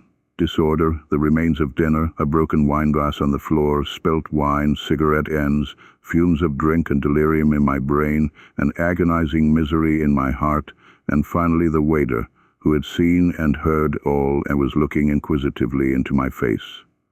"I am going there," I cried. "Either they shall all go down on their knees to beg for my friendship, or I will give Zverkov a slap in the face." End of Chapter 4. Chapter 5. "So this is it at last. Contact with real life," I muttered as I ran headlong downstairs. "This is very different from the Pope's leaving Rome and going to Brazil. Very different from the ball on Lake Como. You are a scoundrel," a thought flashed through my mind, "if you laugh at this now." "No matter," I cried, answering myself. "Now everything is lost." There was no trace to be seen of them, but that made no difference. I knew where they had gone. At the steps was standing a solitary night sledge driver in a rough peasant coat powdered over with the still falling wet and as it were warm snow. It was hot and steamy. The little shaggy piebald horse was also covered with snow and coughing. I remember that very well. I made a rush for the roughly made sledge, but as soon as I raised my foot to get into it, the recollection of how Semenov had just given me 6 rubles seemed to double me up, and I tumbled into the sledge like a sack. "No, I must do a great deal to make up for all that," I cried. "But I will make up for it or perish on the spot this very night. Start." We set off. There was a perfect whirl in my head. "They won't go down on their knees to beg for my friendship. That is a mirage. Cheap mirage, revolting, romantic, and fantastical. That's another ball on Lake Como. And so I am bound to slap Zverkov's face. It is my duty to. And so it is settled. I am flying to give him a slap in the face. Hurry up!" The driver tugged at the reins. "As soon as I go in, I'll give it him. Ought I, before giving him the slap, to say a few words by way of preface? No. I'll simply go in and give it him. They will all be sitting in the drawing-room, and he with Olympia on the sofa. That damned Olympia. She laughed at my looks on one occasion and refused me. I'll pull Olympia's hair, pull Zverkov's ears. No, better one ear and pull him by it round the room. Maybe they will all begin beating me and will kick me out. That's most likely indeed. No matter. Anyway, I shall first slap him. The initiative will be mine, and by the laws of honor that is everything. He will be branded and cannot wipe off the slap by any blows, by nothing but a duel. He will be forced to fight. And let them beat me now. Let them, the ungrateful wretches. Trudolyubov will beat me hardest, he is so strong, for Fitchkin will be sure to catch hold sideways and tug at my hair. But no matter, no matter. That's what I am going for. The blockheads will be forced at last to see the tragedy of it all. When they drag me to the door, I shall call out to them that in reality they are not worth my little finger. "Get on, driver, get on," I cried to the driver. He started and flicked his whip. I shouted so savagely. We shall fight at daybreak. That's a settled thing. I've done with the office. Ferfitchkin made a joke about it just now. But where can I get pistols? Nonsense. I'll get my salary in advance and buy them. And powder. And bullets. That's the second's business. And how can it all be done by daybreak? And where am I to get a second? I have no friends. Nonsense, I cried, lashing myself up more and more. It's of no consequence. The first person I meet in the street is bound to be my second, just as he would be bound to pull a drowning man out of water. The most eccentric things may happen. Even if I were to ask the director himself to be my second tomorrow, he would be bound to consent, if only from a feeling of chivalry and to keep the secret. Antonich. The fact is that at that very minute the disgusting absurdity of my plan and the other side of the question was clearer and more vivid to my imagination than it could be to anyone on earth. But, "Get on, driver, get on, you rascal, get on." "Oh, sir," said the son of toil. Cold shivers suddenly ran down me. Wouldn't it be better to go straight home? My God, why did I invite myself to this dinner yesterday? But no, it's impossible, and my walking up and down for 3 hours from the table to the stove, no, they and no one else must pay for my walking up and down. They must wipe out this dishonor. Drive on. And what if they give me into custody? They won't dare. They'll be afraid of the scandal, and one of Zverkov is so contemptuous that he refuses to fight a duel. He is sure to. But in that case I'll show them. I will turn up at the posting station when he is setting off tomorrow. I'll catch him by the leg. I'll pull off his coat when he gets into the carriage. I'll get my teeth into his hand. I'll bite him. See what lengths you can drive a desperate man to. He may hit me on the head, and they may belabor me from behind. I will shout to the assembled multitude, "Look at this young puppy who is driving off to captivate the Circassian girls after letting me spit in his face." Of course, after that everything will be over. The office will have vanished off the face of the earth. I shall be arrested. I shall be tried. I shall be dismissed from the service, thrown in prison, sent to Siberia. Never mind. In 15 years, when they let me out of prison, I will trudge off to him, a beggar, in rags. I shall find him in some provincial town. He will be married and happy. He will have a grown-up daughter. I shall say to him, "Look, monster, at my hollow cheeks and my rags. I've lost everything, my career, my happiness, art, science, the woman I loved, and all through you. Here are pistols. I have come to discharge my pistol, and I forgive you." Then I shall fire into the air, and he will hear nothing more of me. I was actually in the point of tears, though I knew perfectly well at that moment that all this was out of Pushkin's Silvio and Lermontov's Masquerade. And all at once I felt horribly ashamed, so ashamed that I stopped the horse, got out of the sledge, and stood still in the snow in the middle of the street. The driver gazed at me, sighing and astonished. What was I to do? I could not go on there. It was evidently stupid, and I could not leave things as they were, because that would seem as though... Heavens, how could I leave things? And after such insults? No, I cried, throwing myself into the sledge again. It is ordained. It is fate. Drive on, drive on. And in my impatience I punched the sledge driver on the back of the neck. "What are you up to? What are you hitting me for?" the peasant shouted, but he whipped up his nag so that it began kicking. The wet snow was falling in big flakes. I unbuttoned myself, regardless of it. I forgot everything else, for I had finally decided on the slap, and felt with horror that it was going to happen now, at once, and that no force could stop it. The deserted street lamps gleamed sullenly in the snowy darkness, like torches at a funeral. The snow drifted under my greatcoat, under my coat, under my cravat, and melted there. I did not wrap myself up. All was lost anyway. At last we arrived. I jumped out, almost unconscious, ran up the steps and began knocking and kicking at the door. I felt fearfully weak, particularly in my legs and my knees. The door was opened quickly, as though they knew I was coming. As a fact, Simonov had warned them that perhaps another gentleman would arrive, and this was a place in which one had to give notice and to observe certain precautions. It was one of those millinery establishments which were abolished by the police a good time ago. By day it was really a shop, but at night, if one had an introduction, one might visit it for other purposes. I walked rapidly through the dark shop into the familiar drawing room, where there was only one candle burning, and stood still in amazement. There was no one there. "Where are they?" I asked somebody, but by now, of course, they had separated. Before me was standing a person with a stupid smile, the madam herself, who had seen me before.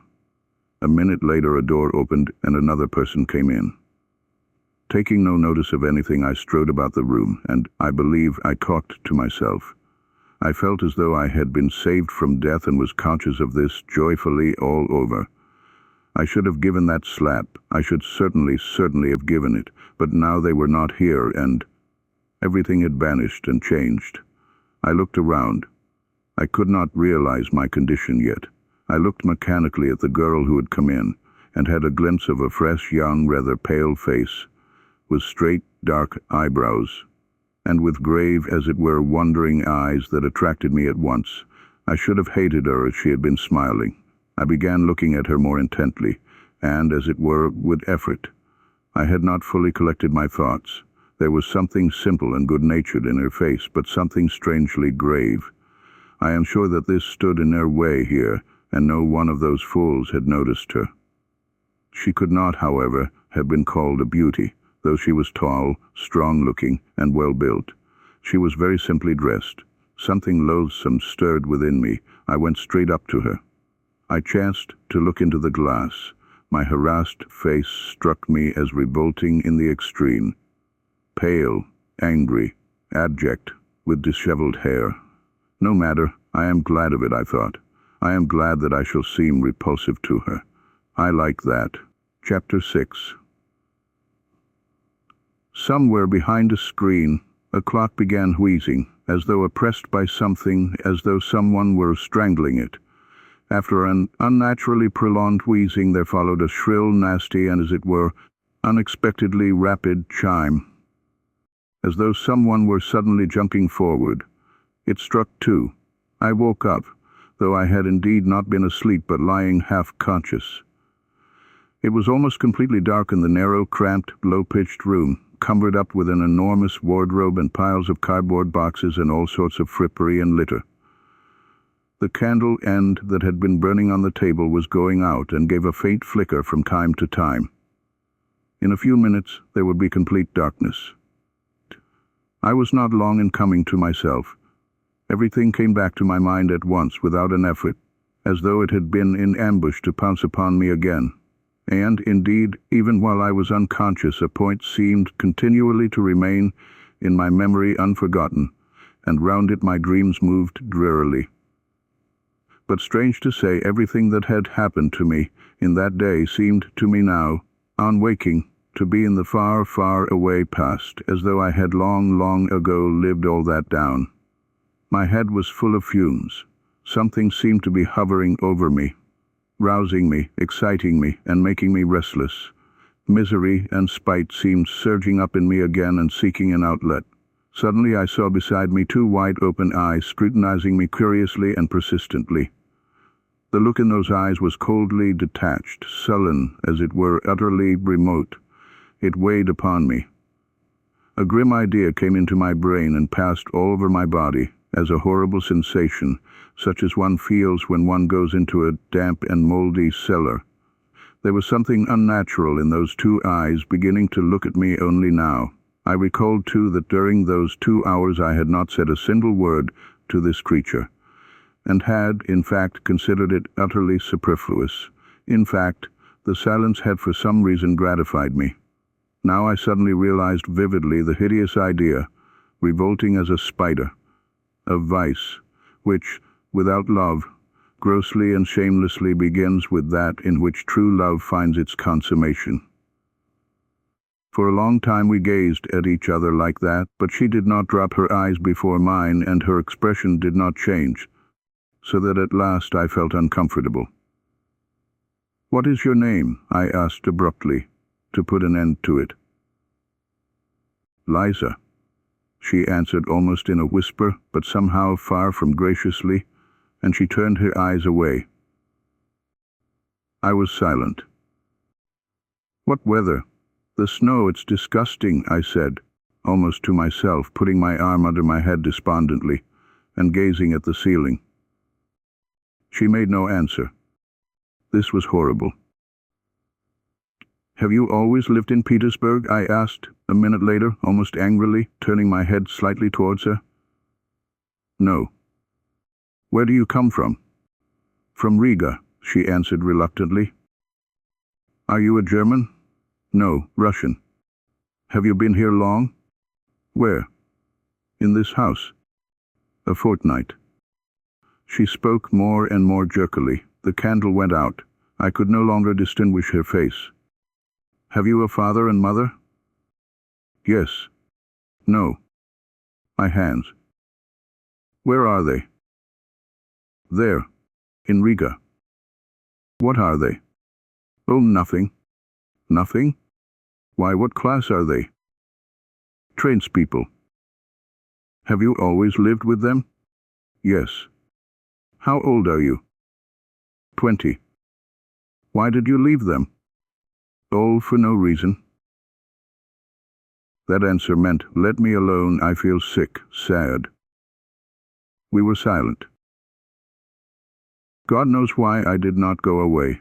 I felt myself more and more sick and dreary. The images of the previous day began of themselves, apart from my will, flitting through my memory in confusion. I suddenly recalled something I had seen that morning when, full of anxious thoughts, I was hurrying to the office.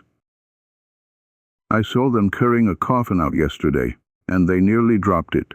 I suddenly said aloud, not that I desired to open the conversation, but as it were by accident.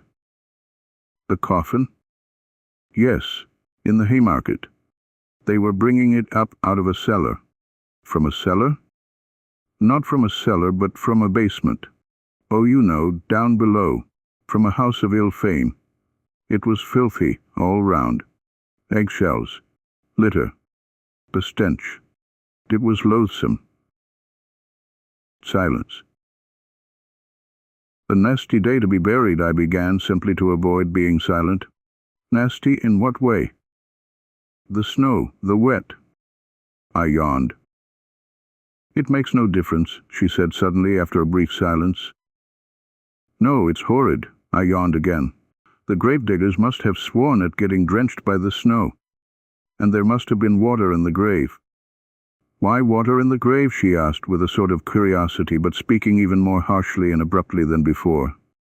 I suddenly began to feel provoked. Why, there must have been water at the bottom a foot deep. You can't dig a dry grave in Volkovo's cemetery. Why? Why? Why, the place is waterlogged. It's a regular marsh, so they bury them in water. I've seen it myself, many times. I had never seen it once. Indeed, I had never been in Volkovo, and had only heard stories of it. Do you mean to say you don't mind how you die? But why should I die? She answered, as though defending herself. Why, someday you will die, and you will die just the same as that dead woman. She was a girl like you. She died of consumption. A wench would have died in hospital. She knows all about it already. She said wench, not girl. She was in debt to her madam, I retorted, more and more provoked by the discussion, and went on earning money for her up to the end, though she was in consumption. Some sledge drivers standing by were talking about her to some soldiers and telling them so. No doubt they knew her. They were laughing. They were going to meet in a pothouse to drink to her memory. A great deal of this was my invention. Silence followed, profound silence. She did not stir. And is it better to die in a hospital? Isn't it just the same? Besides, why should I die? She added irritably. If not now, a little later. Why a little later? Why indeed? Now you are young, pretty, fresh, you fetch a high price. But after another year of this life you will be very different. You will go off. In a year? Anyway, in a year you will be worth less, I continued malignantly. You will go from here to something lower, another house, a year later to a third, lower and lower, and in 7 years you will come to a basement in the Haymarket. That will be if you were lucky. But it would be much worse if you got some disease, consumption, say, and caught a chill, or something or other. It's not easy to get over an illness in your way of life. If you catch anything, you may not get rid of it, and so you would die." "Oh, well, then I shall die," she answered quite vindictively, and she made a quick movement. "But one is sorry." "Sorry for whom?" "Sorry for life." Silence. "Have you been engaged to be married, eh? What's that to you?" "Oh, I am not cross-examining you. It's nothing to me." "Why are you so cross? Of course you may have had your own troubles. What is it to me? It's simply that I felt sorry." "Sorry for whom?" "Sorry for you." "No need," she whispered hardly audibly, and again made a faint movement. That incensed me at once. What? I was so gentle with her, and she— "Why do you think that you are on the right path?" "I don't think anything." "That's what's wrong, that you don't think. Realize it while there is still time. There still is time. You are still young, good-looking. You might love, be married, be happy." "Not all married women are happy," she snapped out, in the rude, abrupt tone she had used at first. "Not all, of course, but anyway it is much better than the life here, infinitely better. Besides, with love one can live even without happiness. Even in sorrow life is sweet. Life is sweet, however one lives. But here, what is there but foulness? Sue." I turned away with disgust. I was no longer reasoning coldly. I began to feel myself what I was saying and warmed to the subject. I was already longing to expound the cherished ideas I had brooded over in my corner. Something suddenly flared up in me. An object had appeared before me. "Never mind my being here. I am not an example for you. I am perhaps worse than you are. I was drunk when I came here, though," I hastened, however, to say in self-defense. "Besides, a man is no example for a woman. It's a different thing. I may degrade and defile myself, but I am not anyone's slave. I come and go, and that's an end of it. I shake it off, and I am a different man. But you are a slave from the start. Yes, a slave. You give up everything, your whole freedom. If you want to break your chains afterwards, you won't be able to. You will be more and more fast in the snares. It is an accursed bondage. I know it. I won't speak of anything else. Maybe you won't understand, but tell me. No doubt you are in debt to your madam?" "There, you see," I added, though she made no answer, but only listened in silence, entirely absorbed. "That's a bondage for you. You will never buy your freedom. They will see to that. It's like selling your soul to the devil. And besides, perhaps I, too, am just as unlucky. How do you know? And wallow in the mud on purpose out of misery. You know, men take to drink from grief. Well, maybe I am here from grief. Come, tell me, what is there good here? Here you and I came together just now and did not say one word to one another all the time, and it was only afterward you began staring at me like a wild creature, and I at you. Is that loving? Is that how one human being should meet another? It's hideous, that's what it is." "Yes," she assented sharply and hurriedly. I was positively astounded by the promptitude of this yes. So the same thought may have been straying through her mind when she was staring at me just before. So she too was capable of certain thoughts. Damn it all, this was interesting. This was a point of lightness, I thought, almost rubbing my hands. And indeed, it's easy to turn a young soul like that. It was the exercise of my power that attracted me most. She turned her head nearer to me, and it seemed to me in the darkness that she propped herself on her arm. Perhaps she was scrutinizing me. How I regretted that I could not see her eyes. I heard her deep breathing. "Why have you come here?" I asked her with a note of authority already in my voice. "Oh, I don't know. But how nice it would be to be living in your father's house. It's warm and free. You have a home of your own. But what if it's worse than this? I must take the right tone flashed to my mind. I may not get far with sentimentality. But it was only a momentary thought. I swear she really did interest me. Besides, I was exhausted and moody, and cunning so easily goes hand in hand with feeling. Who denies it? I hastened to answer. Anything may happen. I am convinced that someone has wronged you, and that you are more sinned against than sinning. Of course, I know nothing of your story, but it's not likely a girl like you has come here of her own inclination. A girl like me? She whispered, hardly audibly, but I heard it. Damn it all, I was flattering her. That was horrid. But perhaps it was a good thing. She was silent. See, Liza, I will tell you about myself. If I had had a home from childhood, I shouldn't be what I am now. I often think that. However bad it may be at home, anyway, they are your father and mother and not enemies, strangers. Once a year at least, they'll show their love of you. Anyway, you know you are at home. I grew up without a home, and perhaps that's why I've turned so unfeeling. I waited again. Perhaps she doesn't understand, I thought, and indeed it is absurd, it's moralizing. If I were a father and had a daughter, I believe I should love my daughter more than my sons, really, I began indirectly, as though talking of something else to distract her attention. I must confess I blushed. Why so? She asked. Ah, so she was listening. I don't know, Liza. I knew a father who was a stern, austere man, but used to bow down on his knees to his daughter, used to kiss her hands, her feet. He couldn't make enough of her, really. When she danced at parties, he used to stand for 5 hours at a stretch, gazing at her. He was mad over her. I understand that. She would fall asleep tired at night, and he would wake to kiss her in his sleep and make the sign of the cross over her. He would go about in a dirty old coat. He was stingy to everyone else, but would spend his last penny for her, giving her expensive presents.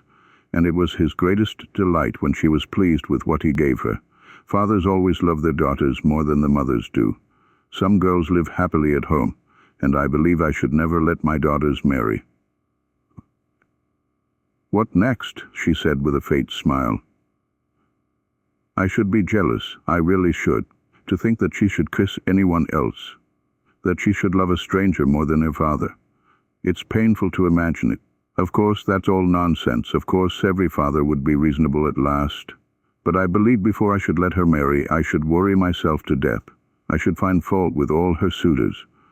But I should end by letting her marry whom she herself loved. The one whom the daughter loves always seems the worst to the father, you know. That is always so. So many family troubles come from that. Some are glad to sell their daughters rather than marrying them honorably. Ah, so that was it. Such a thing, Liza, happens in those accursed families in which there is neither love nor God, I retorted warmly. And where there is no love, there is no sense either. There are such families, it's true, but I am not speaking of them. You must have seen wickedness in your own family if you talk like that. Truly, you must have been unlucky. That sort of thing mostly comes about through poverty. And is it any better with the gentry? Even among the poor, honest people live happily. Yes, perhaps. Another thing, Liza. Man is fond of reckoning up his troubles, but does not count his joys. If he counted them up as he ought, he would see that every lot has enough happiness provided for it. And what if all goes well with the family, if the blessing of God is upon it? If the husband is a good one, loves you, cherishes you, never leaves you? There is happiness in such a family. Even sometimes there is happiness in the midst of sorrow. And indeed, sorrow is everywhere. If you marry, you will find out for yourself. But think of the first years of married life with one you love. What happiness there sometimes is in it. And indeed, it's the ordinary thing. In those early days, even quarrels with one's husband end happily. Some women get up quarrels with their husbands just because they love them. Indeed, I knew a woman like that. She seemed to say that because she loved him, she would torment him and make him feel it. You know that you may torment a man on purpose through love. Women are particularly given to that, thinking to themselves, I will love him so, I will make so much of him afterwards that it's no sin to torment him a little now. And all in the house rejoice in the sight of you. And you are happy, and gay, and peaceful, and honorable. Then there are some women who are jealous. If he went off anywhere, I knew one such woman, she couldn't restrain herself, but would jump up at night and run off on the sly to find out where he was, whether he was with some other woman. That's a pity. And the woman knows herself it's wrong, and her heart fails her and she suffers, but she loves. It's all through love. And how sweet it is to make it up after quarrels, to own herself in the wrong, or to forgive him. And they are both so happy all at once, as though they had met anew, been married over again, as though their love had begun afresh. And no one should know what passes between husband and wife if they love one another. And whatever quarrels there may be between them, they ought not to call in their own mother to judge between them and tell tales of one another. They are their own judges. Love is a holy mystery and ought to be hidden from all other eyes, whatever happens. That makes it holier and better. They respect one another more, and much is built on respect. And if once there has been love, if they have been married for love, why should love pass away? Surely one can keep it. It is rare that one cannot keep it. And if the husband is kind and straightforward, why should not love last? The first phase of married love will pass, it is true, but then there will come a love that is better still. Then there will be the union of souls, they will have everything in common, there will be no secrets between them. And once they have children, the most difficult times will seem to them happy, so long as there is love and courage. Even toil will be a joy. You may deny yourself bread for your children, and even that will be a joy. They will love you for it afterwards. So you are laying by for your future. As the children grow up, you feel that you are an example, a support for them. That even after you die, your children will always keep your thoughts and feelings because they have received them from you. They will take on your semblance and likeness. So you see, this is a great duty. How can it fail to draw the father and mother nearer? People say it's a trial to have children. Who says that? It is heavenly happiness. Are you fond of little children, Liza? I am awfully fond of them. You know, a little rosy baby at your bosom, and what husband's heart is not touched, seeing his wife nursing his child, a plump little rosy baby sprawling and snuggling, chubby little hands and feet, clean, tiny little nails, so tiny that it makes one laugh to look at them. Eyes that look as if they understand everything, and while it sucks it clutches at your bosom with its little hand, plays. When its father comes up, the child tears itself away from the bosom, flings itself back, looks at its father, laughs as though it were fearfully funny, and falls to sucking again. Or it will bite its mother's breast when its little teeth are coming, while it looks sideways at her with its little eyes as though to say, "Look, I am biting." Is not all that happiness when they are the three together, husband, wife, and child? One can forgive a great deal for the sake of such moments. Yes, Liza. One must first learn to live oneself before one blames others. It's by pictures like that one must get at you, I thought to myself, though I did not speak with real feeling, and all at once I flushed crimson. What if she were suddenly to burst out laughing? What should I do then? That idea drove me to fury. Towards the end of my speech I really was excited, and now my vanity was somehow wounded. The silence continued. I almost nudged her. "Why are you—" she began and stopped. But I understood. There was a quiver of something different in her voice. Not abrupt, harsh, and unyielding as before, but something soft and shamefaced. So shamefaced that I suddenly felt ashamed and guilty. "What?" I asked with tender curiosity. "Why, you—" "What?" "Why, you speak somehow like a book," she said, and again there was a note of irony in her voice. That remark sent a pang to my heart. It was not what I was expecting.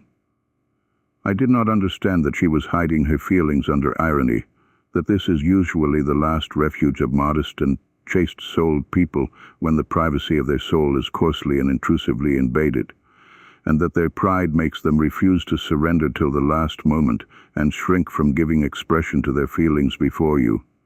I ought to have guessed the truth from the timidity with which she had repeatedly approached her sarcasm, only bringing herself to utter it at last with an effort. But I did not guess, and an evil feeling took possession of me. Wait a bit, I thought. Chapter 7. Oh, hush, Liza. How can you talk about being like a book when it makes even me, an outsider, feel sick? Though I don't look at it as an outsider, for, indeed, it touches me to the heart. Is it possible that you do not feel sick at being here yourself?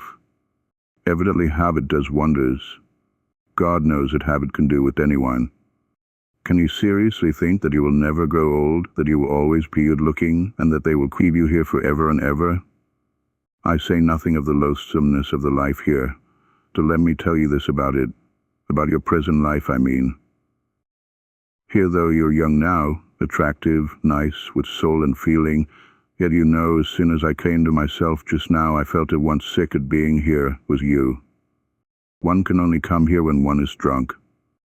But if you are anywhere else, living as good people live, I should perhaps be more than attracted by you, should fall in love with you, should be glad of a look from you, let alone a word. I should hang about your door, should go down on my knees to you, should look upon you as my betrothed and think it an honor to be allowed to. I should not dare to have an imperious thought about you. But here, you see, I know that I have only to whistle, and you have to come with me whether you like it or not. I don't consult your wishes, but you mine. The lowest laborer hires himself as a workman, but he doesn't make a slave of himself altogether. Besides, he knows that he'll be free again presently. But when are you free? Only think what you are giving up here. What is it you are making slave of? It is your soul together with your body. You are selling your soul which you have no right to dispose of. You give your love to be outraged by every drunkard. Love, but that's everything, you know. It's a priceless diamond. It's a maiden's treasure, love. Why, a man would be ready to give his soul, to face death to gain thy love. But how much is your love worth now? You are sold, all of you, body and soul, and there is no need to strive for love when you can have everything without love. And you know there is no greater insult to a girl than that. Do you understand? To be sure, I have heard that they comfort you, poor fools. They let you have lovers of your own here, but you know that's simply a farce, that's simply a sham. It's just laughing at you, and you are taken in by it. Why, do you suppose he really loves you, that lover of yours? I don't believe it. How can he love you when he knows he may be called away from him any minute? He would be a low fellow if he did. Will he have a grain of respect for you? What have you in common with him? He laughs at you and robs you. That is all his love amounts to. You are lucky if he does not be you. Very likely he does be you, too. Ask him, if you have got one, whether he will marry you. He will laugh in your face if he doesn't spit in it or give you a blow. But maybe he is not worth a bad halfpenny himself. And for what have you ruined your life, if you come to think of it?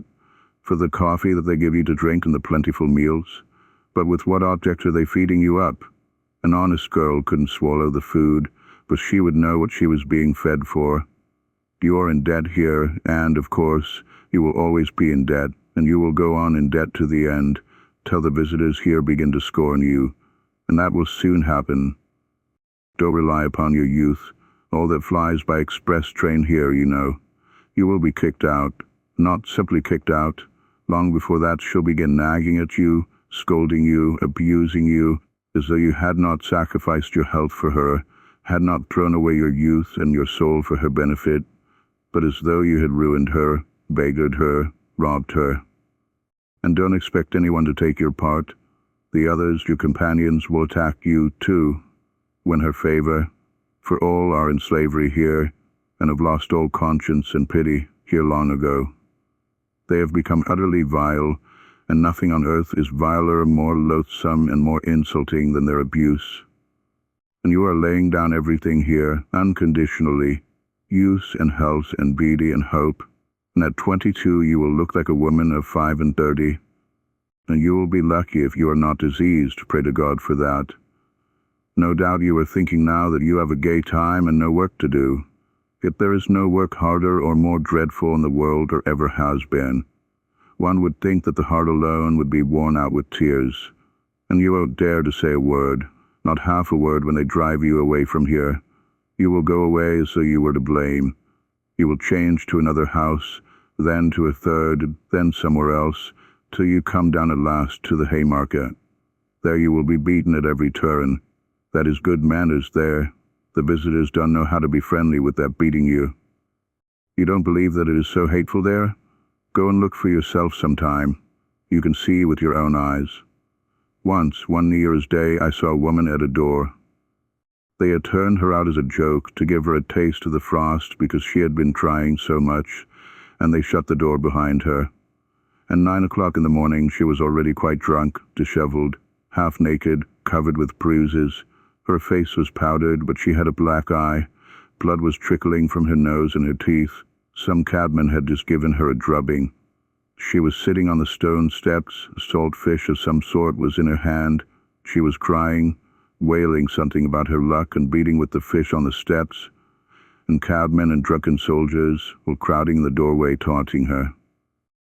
You don't believe that you will ever be like that? I should be sorry to believe it, too. But how do you know?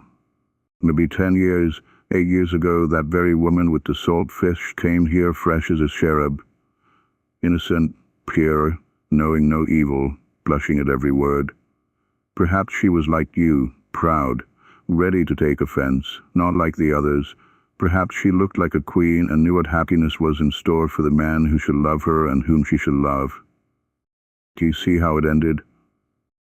And what if at that very minute when she was beating on the filthy steps with that fish, drunken and disheveled, what if at that very minute she recalled the pure early days in her father's house, when she used to go to school and the neighbor's son watched for her on the way, declaring that he would love her as long as he lived, that he would devote his life to her, and when they vowed to love one another forever and be married as soon as they were grown up? No, Liza, it would be happy for you if you were to die soon of consumption in some corner, in some cellar like that woman just now. And the hospital, do you say? You will be lucky if they take you. What if you are still used to the madam here? Consumption is a queer disease. It is not like fever. The patient goes on hoping to the last minute and says he is all right. He deludes himself, and that just suits your madam. Don't doubt it, that's how it is. You have sold your soul, and what is more, you owe money, so you daren't say a word. But when you are dying, I will abandon you. I will turn away from you, for then there will be nothing to get from you. What's more, they will reproach you for cumbering the place, for being so long over dying. However, you beg you won't get a drink of water with that abuse. Whenever are you going off, you nasty hussy? You won't let us sleep with your moaning. You make the gentleman sick. That's true, I have heard such things said myself. They will thrust you dying into the filthiest corner in the cellar, and the damp and the darkness, what will your thoughts be, lying there alone? When you die, strange hands will lay you out, with grumbling and impatience. No one will bless you. No one will sigh for you. They only want to get rid of you as soon as may be. They will buy a coffin, take you to the grave, as they did that poor woman today, and celebrate your memory at the tavern. In the grave, sleet, filth, wet snow. No need to put themselves out for you. Let her down, Vanuha. It's just like her luck. Even here she is head foremost, a hussy. Shorten the cord, you rascal. It's all right as it is. All right, is it? Why, she's on her side. She was a fellow creature after all. But never mind, do the oath on her. And they won't care to waste much time quarreling over you. They will scatter the wet blue clay as quick as they can and go up to the tavern, and there your memory on earth will end. Other women have children to go to their graves, fathers, husbands. Well, for you, neither tear nor sigh nor remembrance. No one in the whole world will ever come to you. Your name will vanish from the face of the earth, as though you had never existed, never been born at all. Nothing but filth and mud. However you knock your coffin lid at night, when the dead arise, however you cry, let me out, kind people, to live the light of day. My life was no life at all. My life has been thrown away like a dish clout. It was drunk away in the tavern at the Haymarket. Let me out, kind people, to live in the world again. And I worked myself up to such a pitch that I began to have a lump in my throat myself. And all at once I stopped, sat up in dismay, and, bending over apprehensively, began to listen with a beating heart. I had reason to be troubled. I had felt for some time that I was turning her soul upside down and rending her heart, and the more I was convinced of it, the more eagerly I desired to gain my object as quickly and as effectually as possible. It was the exercise of my skill that carried me away. It was not merely sport. I knew I was speaking stiffly, artificially, even bookishly, in fact. I could not speak except like a book. But that did not trouble me, I knew. I felt that I should be understood and that this very bookishness might be an assistance. But now, having attained my effect, I was suddenly panic-stricken. Never before had I witnessed such despair. She was lying on her face, thrusting her face into the pillow and clutching it in both hands. Her heart was being torn. Her youthful body was shuddering all over as though in convulsions. Suppressed sobs rent her bosom and suddenly burst out in weeping and wailing. Then she pressed closer into the pillow. She did not want anyone here, not a living soul, to know of her anguish and her tears. She bit the pillow, bit her hand till it bled. I saw that afterwards. Or, thrusting her fingers into her disheveled hair, seemed rigid with the effort of restraint, holding her breath and clenching her teeth. I began saying something, begging her to calm herself, but felt that I did not dare. And all at once, in a sort of cold shiver, almost in terror, began fumbling in the dark, trying hurriedly to get dressed to go. It was dark. Though I tried my best, I could not finish dressing quickly. Suddenly I felt a box of matches and the candlestick with a whole candle in it. As soon as the room was lighted up, Liza sprang up, sat up in bed, and with a contorted face, with a half-insane smile, looked at me almost senselessly. I sat down beside her and took her hands. She came to herself, made an impulsive movement towards me, would have caught hold of me but did not dare, slowly bowed her head before me. "Liza, my dear, I was wrong. Forgive me, my dear," I began, but she squeezed my hand in her fingers so tightly that I felt I was saying the wrong thing, and stopped. "This is my address, Liza. Come to me." "I will come," she answered resolutely, her head still bowed. "But now I am going. Goodbye, till we meet again." I got out. She, too, stood up and suddenly flushed all over, gave a shudder, snatched up a shawl that was lying on a chair and muffled herself in it to her chin. As she did this, she gave another sickly smile, blushed and looked at me strangely. I felt wretched. I was in haste to get away, to disappear. "Wait a minute," she said suddenly, in the passage just at the doorway, stopping me with her hand on my overcoat. She put down the candle in hot haste and ran off. Evidently she had thought of something or wanted to show me something. As she ran away she flushed, her eyes shone, and there was a smile on her lips. What was the meaning of it? Against my will I waited. She came back a minute later with an expression that seemed to ask forgiveness for something. In fact, it was not the same face, not the same look as the evening before, sullen, mistrustful, and obstinate. Her eyes now were imploring, soft, and at the same time trustful, caressing, timid. The expression with which children look at people they are very fond of whom they are asking favor. Her eyes were light hazel. They were lovely eyes, full of life and capable of expressing love as well as sullen hatred. Making no explanation, as though I, as a sort of higher being, must understand everything without explanations, she held out a piece of paper to me. Her whole face was positively beaming at that instant with naive, almost childish triumph. I unfolded it. It was a letter to her from a medical student or someone of that sort, a very high-flown and flowery but extremely respectful love letter. I don't recall the words now, but I remember well that to the high-flown phrases there was apparent a genuine feeling which cannot be feigned. When I had finished reading it, I met her glowing, questioning, and childishly impatient eyes fixed upon me. She fastened her eyes upon my face and waited impatiently for what I should say. In a few words, hurriedly, but with a sort of joy and pride, she explained to me that she had been to a dance somewhere, in a private house, a family of very nice people, who knew nothing, absolutely nothing, for she had only come here so lately, and it had all happened. And she had made up her mind to stay, and was certainly going away as soon as she had paid her debt. And at that party there had been the student who had danced with her all the evening. He talked to her, and it turned out that he had known her in old days at Riga when he was a child. They had played together, but a very long time ago.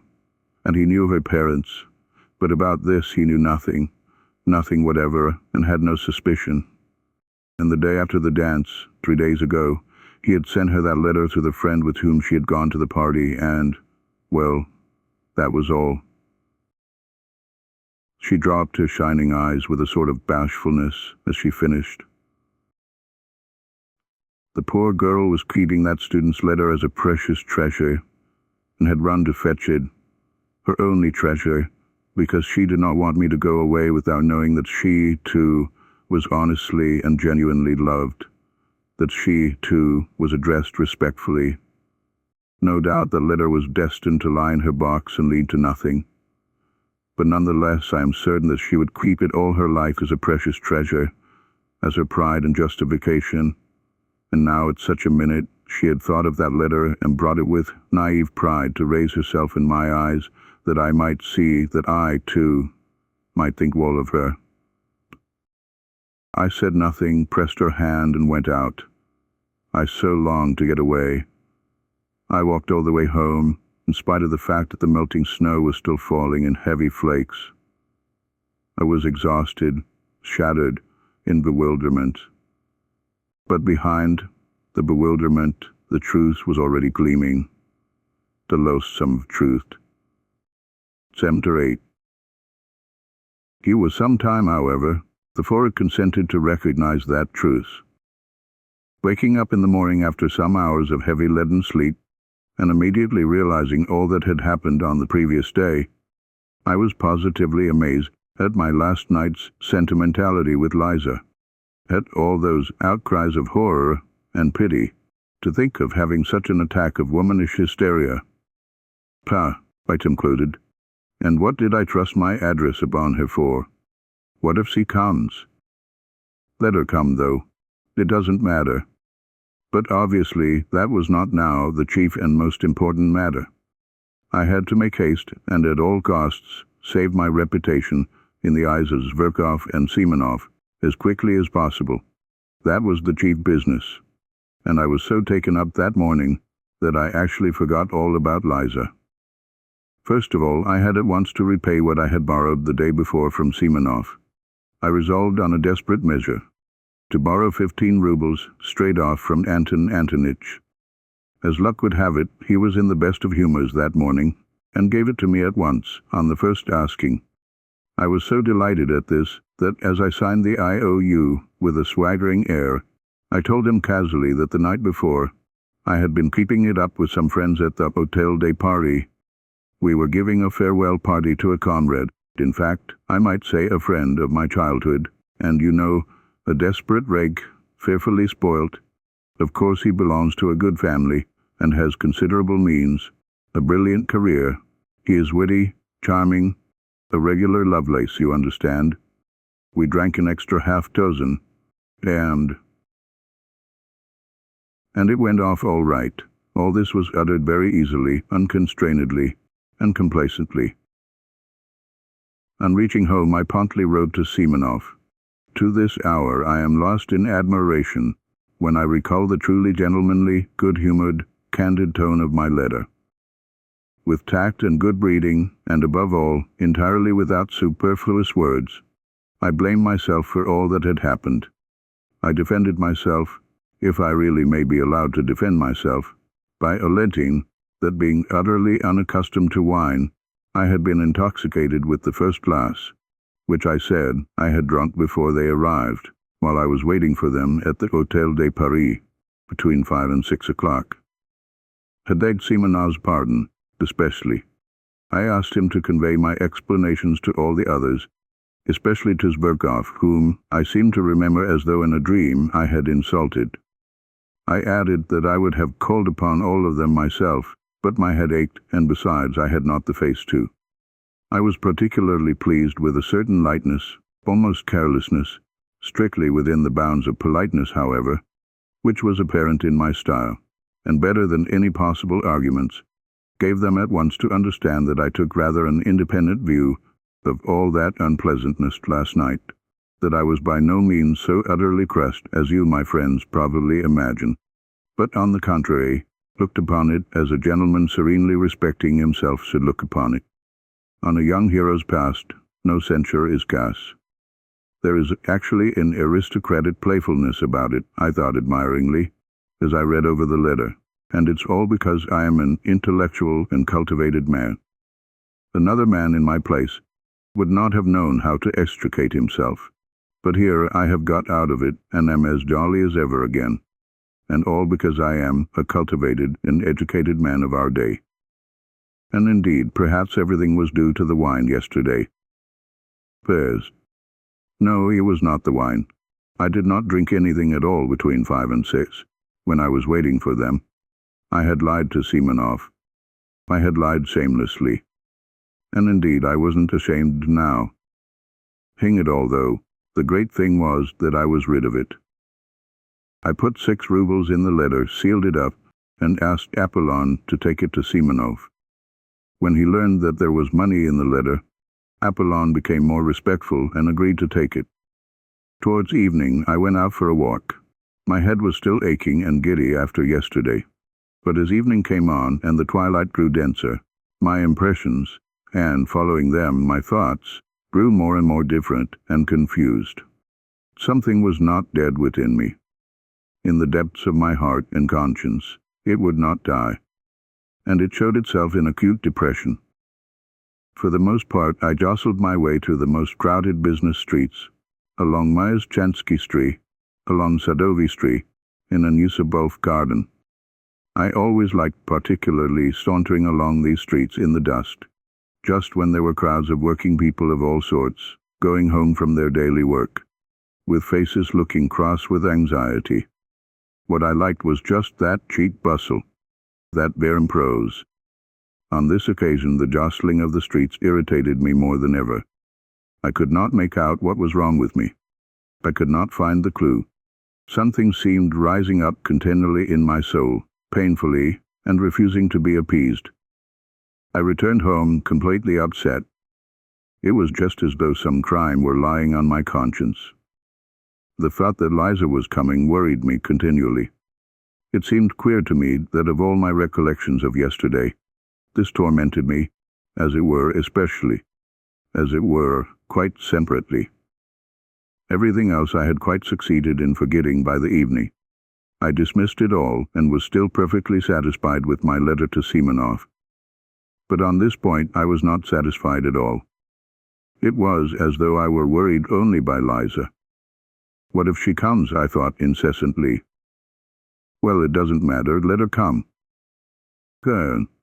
It's horrid that she should see, for instance, how I live. Yesterday I seemed such a hero to her. Well now, well. It's horrid, though, that I have let myself go so. The room looks like a beggar's, and I brought myself to go out to dinner in such a suit, and my American leather sofa with the stuffing sticking out, in my dressing gown which will not cover me, such tatters. And she will see all this, and she will see Apollon. That beast is certain to insult her. He will fasten upon her in order to be rude to me. And I, of course, shall be panic-stricken as usual. I shall begin bowing and scraping before her, and pulling my dressing gown round me. I shall begin smiling, telling lies. Oh, the beastliness! And it isn't the beastliness of it that matters most. There is something more important, more loathsome, viler. Yes, viler. And to put on that dishonest lying mask again. When I reached that dot, I fired up all at once. Why dishonest? How dishonest? I was speaking sincerely last night. I remember there was real feeling in me too. What I wanted was to excite an honorable feeling in her. Her crying was a good thing. It will have a good effect. Yet I could not feel at ease. All that evening, even when I had come back home, even after 9 o'clock, when I calculated that Liza could not possibly come, still she haunted me. And what was worse, she came back to my mind always in the same position. One moment, out of all that had happened last night, stood vividly before my imagination. The moment when I struck a match and saw her pale, distorted face, with its slunk of torture, and what a pitiful, what an unnatural, what a distorted smile she had at that moment. But I did not know then that 15 years later, I should still, in my imagination, see Liza, always with that pitiful, distorted, inappropriate smile which was on her face at that minute. Next day I was ready again to look upon it all as nonsense, due to overexcited nerves, and above all, as exaggerated. I was always conscious of that weak point of mine, and sometimes very much afraid of it. I exaggerate everything. That is where I go wrong, I repeated to myself every hour. But, however, Liza will very likely come all the same, was the refrain with which all my reflections ended. I was so uneasy that I sometimes flew into a fury. She'll come. She is certain to come, I cried, running about the room. If not today, she will come tomorrow. She'll find me out. The damnable romanticism of these pure hearts. Oh, the vileness, oh, the silliness, oh, the stupidity of these wretched sentimental souls. Why, how fail to understand? How could one fail to understand? But at this point I stopped short, and in great confusion indeed. And how few words, I thought in passing, were needed. How little of the idyllic, and affectedly, bookishly, artificially idyllic too, had sufficed to turn a whole human life at once according to my will. That's virginity, to be sure, freshness of soil. At times a thought occurred to me to go to her, to tell her all, and beg her not to come to me. But this thought stirred such wrath in me that I believed I should have crushed that damned Liza, if she had chanced to be near me at the time. I should have insulted her, have spat at her, have turned her out, his strength. One day passed, however, another, and another. She did not come, and I began to grow calmer. I felt particularly bold and cheerful after 9 o'clock. I even sometimes began dreaming, and rather sweetly. I, for instance, became the salvation of Liza, simply through her coming to me and my talking to her. I develop her, educate her. Finally, I notice that she loves me passionately.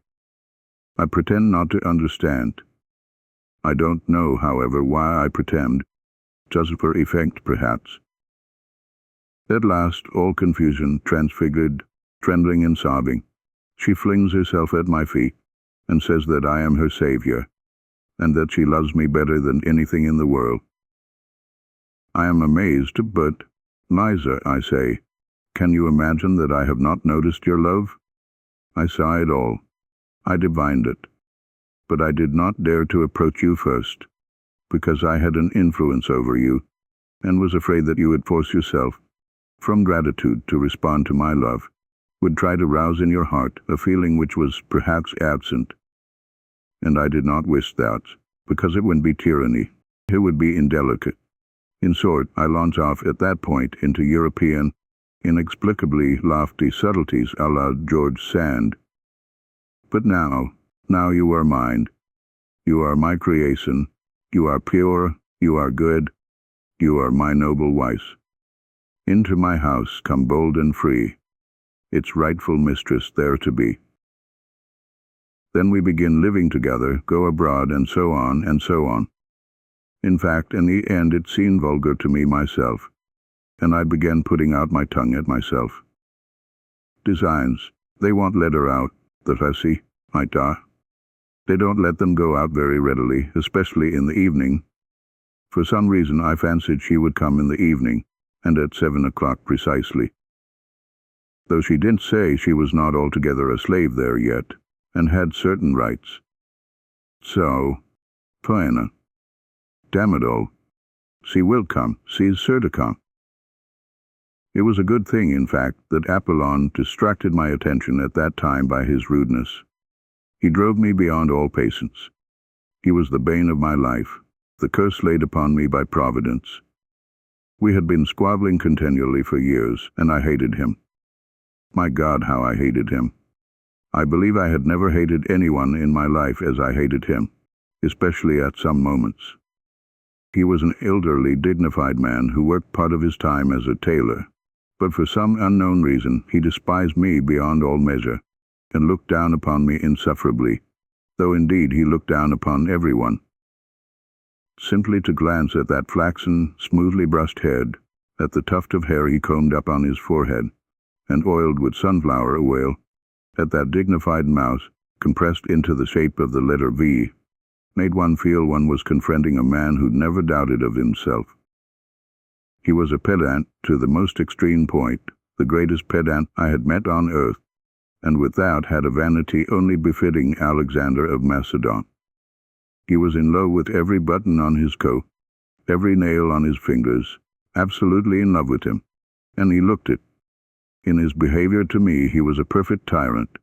He spoke very little to me, and if he chanced to glance at me, he gave me a firm, majestically self-confident, and invariably ironical look that drove me sometimes to fury. He did his work with the air of doing me the greatest favour, though he did scarcely anything for me, and did not, indeed, consider himself bound to do anything. There could be no doubt that he looked upon me as the greatest fool on earth, and that he did not get rid of me was simply that he could get wages from me every month. He consented to do nothing for me for 7 rubles a month. Many sins should be forgiven me for what I suffered from him. My hatred reached such a point that sometimes his very step almost threw me into convulsions. What I loathed particularly was his lisp. His tongue must have been a little too long, or something of that sort, for he continually lisped, and seemed to be very proud of it, imagining that it greatly added to his dignity. He spoke in a slow, measured tone, with his hands behind his back and his eyes fixed on the ground. He maddened me particularly when he read aloud the Psalms to himself behind his partition. Many a battle I waged over that reading, but he was awfully fond of reading aloud in the evenings in a slow, even sing-song voice, as though over the dead. It is interesting that that is how he is ended. He hires himself out to read the Psalms over the dead, and at the same time he kills rats and makes blacking. But at that time I could not get rid of him. It was as though he were chemically combined with my existence. Besides, nothing would have induced him to consent to leave me. I could not live in furnished lodgings. My lodging was my private solitude, my cell, my cave, in which I concealed myself from all mankind, and Apollon seemed to me, for some reason, an integral part of that flat, and for 7 years I could not turn him away. To be 2 or 3 days behind with his wages, for instance, was impossible. He would have made such a fuss, I should not have known where to hide my head. But I was so exasperated with everyone during those days that I made up my mind for some reason, and with some object, to punish Apollon, and not pay him for a fortnight the wages that were owing him. I had for a long time, for the last 2 years, been intending to do this, simply in order to teach him not to give himself airs with me, and to show him that if I liked, I could withhold his wages. I purposed to say nothing to him about it, and was purposely silent indeed, in order to score off his pride, and force him to be the first to speak of his wages. Then I would take the 7 rubles out of a drawer, show him I have the money put aside on purpose. But that I won't. I simply won't pay him his wages. I won't, just because that is what I wish. Because I am master, and it is for me to decide. Because he has been disrespectful, because he has been rude. but if he were to ask respectfully, I might be softened and give it to him. Otherwise he might wait another fortnight, another 3 weeks, nuns. But angry as I was, yet he got the better of me. I could not hold out for 4 days. He began, as he always did begin in such cases, for there had been such cases already. There have been attempts, and it may be observed, I knew all this beforehand. I knew his nasty tactics by heart. He would begin by fixing upon me an exceedingly severe stare, keeping it up for several minutes at a time, particularly on meeting me or seeing me out of the house. If I held out and pretended not to notice these stares, he would, still in silence, proceed to further tortures. All at once, apropos of nothing, he would walk softly and smoothly into my room, when I was pacing up and down or reading, stand at the door, one hand behind his back, and 1 foot behind the other, and fix upon me a stare more than severe, utterly contemptuous. If I suddenly asked him what he wanted, he would make me no answer, but continue staring at me persistently for some seconds. Then, with a peculiar compression of his lips and a most significant air, deliberately turn round and deliberately go back to his room. 2 hours later he would come out again and again present himself before me in the same way. It had happened that, in my fury, I did not even ask him what he wanted, but simply raised my head sharply and imperiously and began staring back at him. So we stared at one another for 2 minutes. At last he turned with deliberation and dignity and went back again for 2 hours. If I were still not brought to reason by all this, but persisted in my revolt, he would suddenly begin sighing while he looked at me, long deep sighs as though measuring by them the depths of my moral degradation, and of course it ended at last by his triumphing completely. I raged and shouted, but still was forced to do what he wanted. This time the usual staring maneuvers had scarcely begun, when I lost my temper and flew at him in a fury. I was irritated beyond endurance. Apart from him. "Stay," I cried in a frenzy as he was slowly and silently turning, with one hand behind his back, to go to his room. "Stay, come back, I tell you." And I must have bawled so unnaturally that he turned round and even looked at me with some wonder. However, he persisted in saying nothing, and that infuriated me. "How dare you come and look at me like that without being sent for? Answer." After looking at me calmly for half a minute, he began turning round again. "Stay," I roared, running up to him. "Don't stir." "There, answer now. What did you come in to look at?" "If you have any order to give me, it's my duty to carry it out," he answered, after another silent pause, with a slow, measured lisp, raising his eyebrows and calmly twisting his head from one side to another, all this with exasperating composure. "That's not what I'm asking you about, you torturer," I shouted, turning crimson with anger. "I'll tell you why you came here myself. You see, I don't give you your wages. You are so proud you don't want to bow down and ask for it, and so you come to punish me with your stupid stares, to worry me, and you have no suspicion how stupid it is. Stupid. He would have turned round again without a word, but I seized him. "Listen," I shouted to him. "Here's the money, do you see? Here it is," and took it out of the table drawer. "Here's the 7 rubles complete, but you are not going to have it. You are not going to have it until you come respectfully with bowed head to beg my pardon. Do you hear?" "That cannot be," he answered with the most unnatural self-confidence. "It shall be so," I said. "I give you my word of honor. It shall be." "And there's nothing for me to beg your pardon for," he went on, as though he had not noticed my exclamations at all. "Why, besides, you call me a torturer, for which I can summon you at the police station at any time for insulting behavior." "Go, summon me," I roared. "Go at once, this very minute, this very second. You are a torturer all the same. Torturer." But he merely looked at me, then turned and, regardless of my loud calls to him, He walked to his room with an even step and without looking round.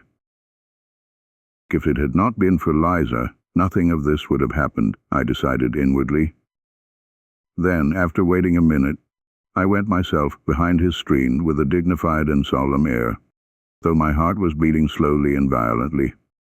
"Apollon," I said quietly and emphatically, though I was breathless, "go at once, without a minute's delay, and fetch the police officer." He had meanwhile settled himself at his table, put on his spectacles, and taken up some sewing. But hearing my order, he burst into a guffaw. "At once! Go this minute! Go on, or else you can't imagine what will happen." "You are certainly out of your mind," he observed, without even raising his head, lisping as deliberately as ever, and treading his needle. "Who ever heard of a man sending for the police against himself? And as for being frightened, you are upsetting yourself about nothing, for nothing will come of it." "Go!" I shrieked, clutching him by the shoulder. I felt I should strike him in a minute. But I did not notice the door from the passage, softly and slowly open at that instant, and a figure come in, stock short, and begin staring at us in perplexity. I glanced, nearly swooned with shame, and rushed back to my room. There, clutching at my hair with both hands, I leaned my head against the wall and stood motionless in that position. 2 minutes later I heard Apollon's deliberate footsteps. "There is some woman asking for you," he said, looking at me with peculiar severity. Then he stood aside and let in Liza. He would not go away, but stared at us sarcastically. Go away, I commanded in desperation. At that moment, my clock began whirring and wheezing, and struck 7. Chapter 9. Into my house come bold and free, its rightful mistress there to be. I stood before her crushed, crestfallen, revoltingly confused, and I believe I smiled as I did my utmost to wrap myself in the skirts of my ragged, wadded dressing gown, exactly as I had imagined the scene not long before in a fit of depression. After standing over us for a couple of minutes, Apollon went away, but that did not make me more at ease. What made it worse was that she, too, was overwhelmed with confusion, more so, in fact, than I should have expected. At the sight of me, of course. "Sit down," I said mechanically, moving a chair up to the table, and I sat down on the sofa. She obediently sat down at once and gazed at me open-eyed, evidently expecting something from me at once. This naivete of expectation drove me to fury, but I restrained myself. She ought to have tried not to notice, as though everything had been as usual, while instead of that and I dimly felt that I should make her pay dearly for all this. "You have found me in a strange position, Liza," I began, stammering and knowing that this was the wrong way to begin. No, don't imagine anything," I cried, seeing that she had suddenly flushed. "I am not ashamed of my poverty. On the contrary, I look with pride in my poverty. I am poor but honorable. One can be poor and honorable," I muttered. "However, would you like tea?" "No," she was beginning. "Wait a minute." I leapt up and ran to Apollon. I had to get out of the room somehow. "Apollon," I whispered in feverish haste, flinging down before him the 7 rubles which had remained all the time in my clenched fist. "Here are your wages, you see I give them to you. But for that you must come to my rescue. Bring me tea and a dozen rusks from the restaurant. If you won't go, you'll make me a miserable man. You don't know what this woman is. This is everything. You may be imagining something, but you don't know what that woman is." Apollon, who had already sat down to his work and put on his spectacles again, at first glanced askance at the money without speaking or putting down his needle. Then, without paying the slightest attention to me or making any answer, he went on busying himself with his needle, which he had not yet threaded.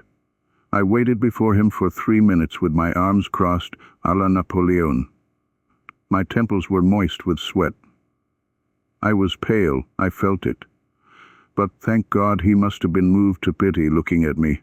Having threaded his needle, he deliberately got up from his seat, deliberately moved back his chair, deliberately took off his spectacles, deliberately counted the money, and finally, asking me over his shoulder, "Shall I get a whole portion?"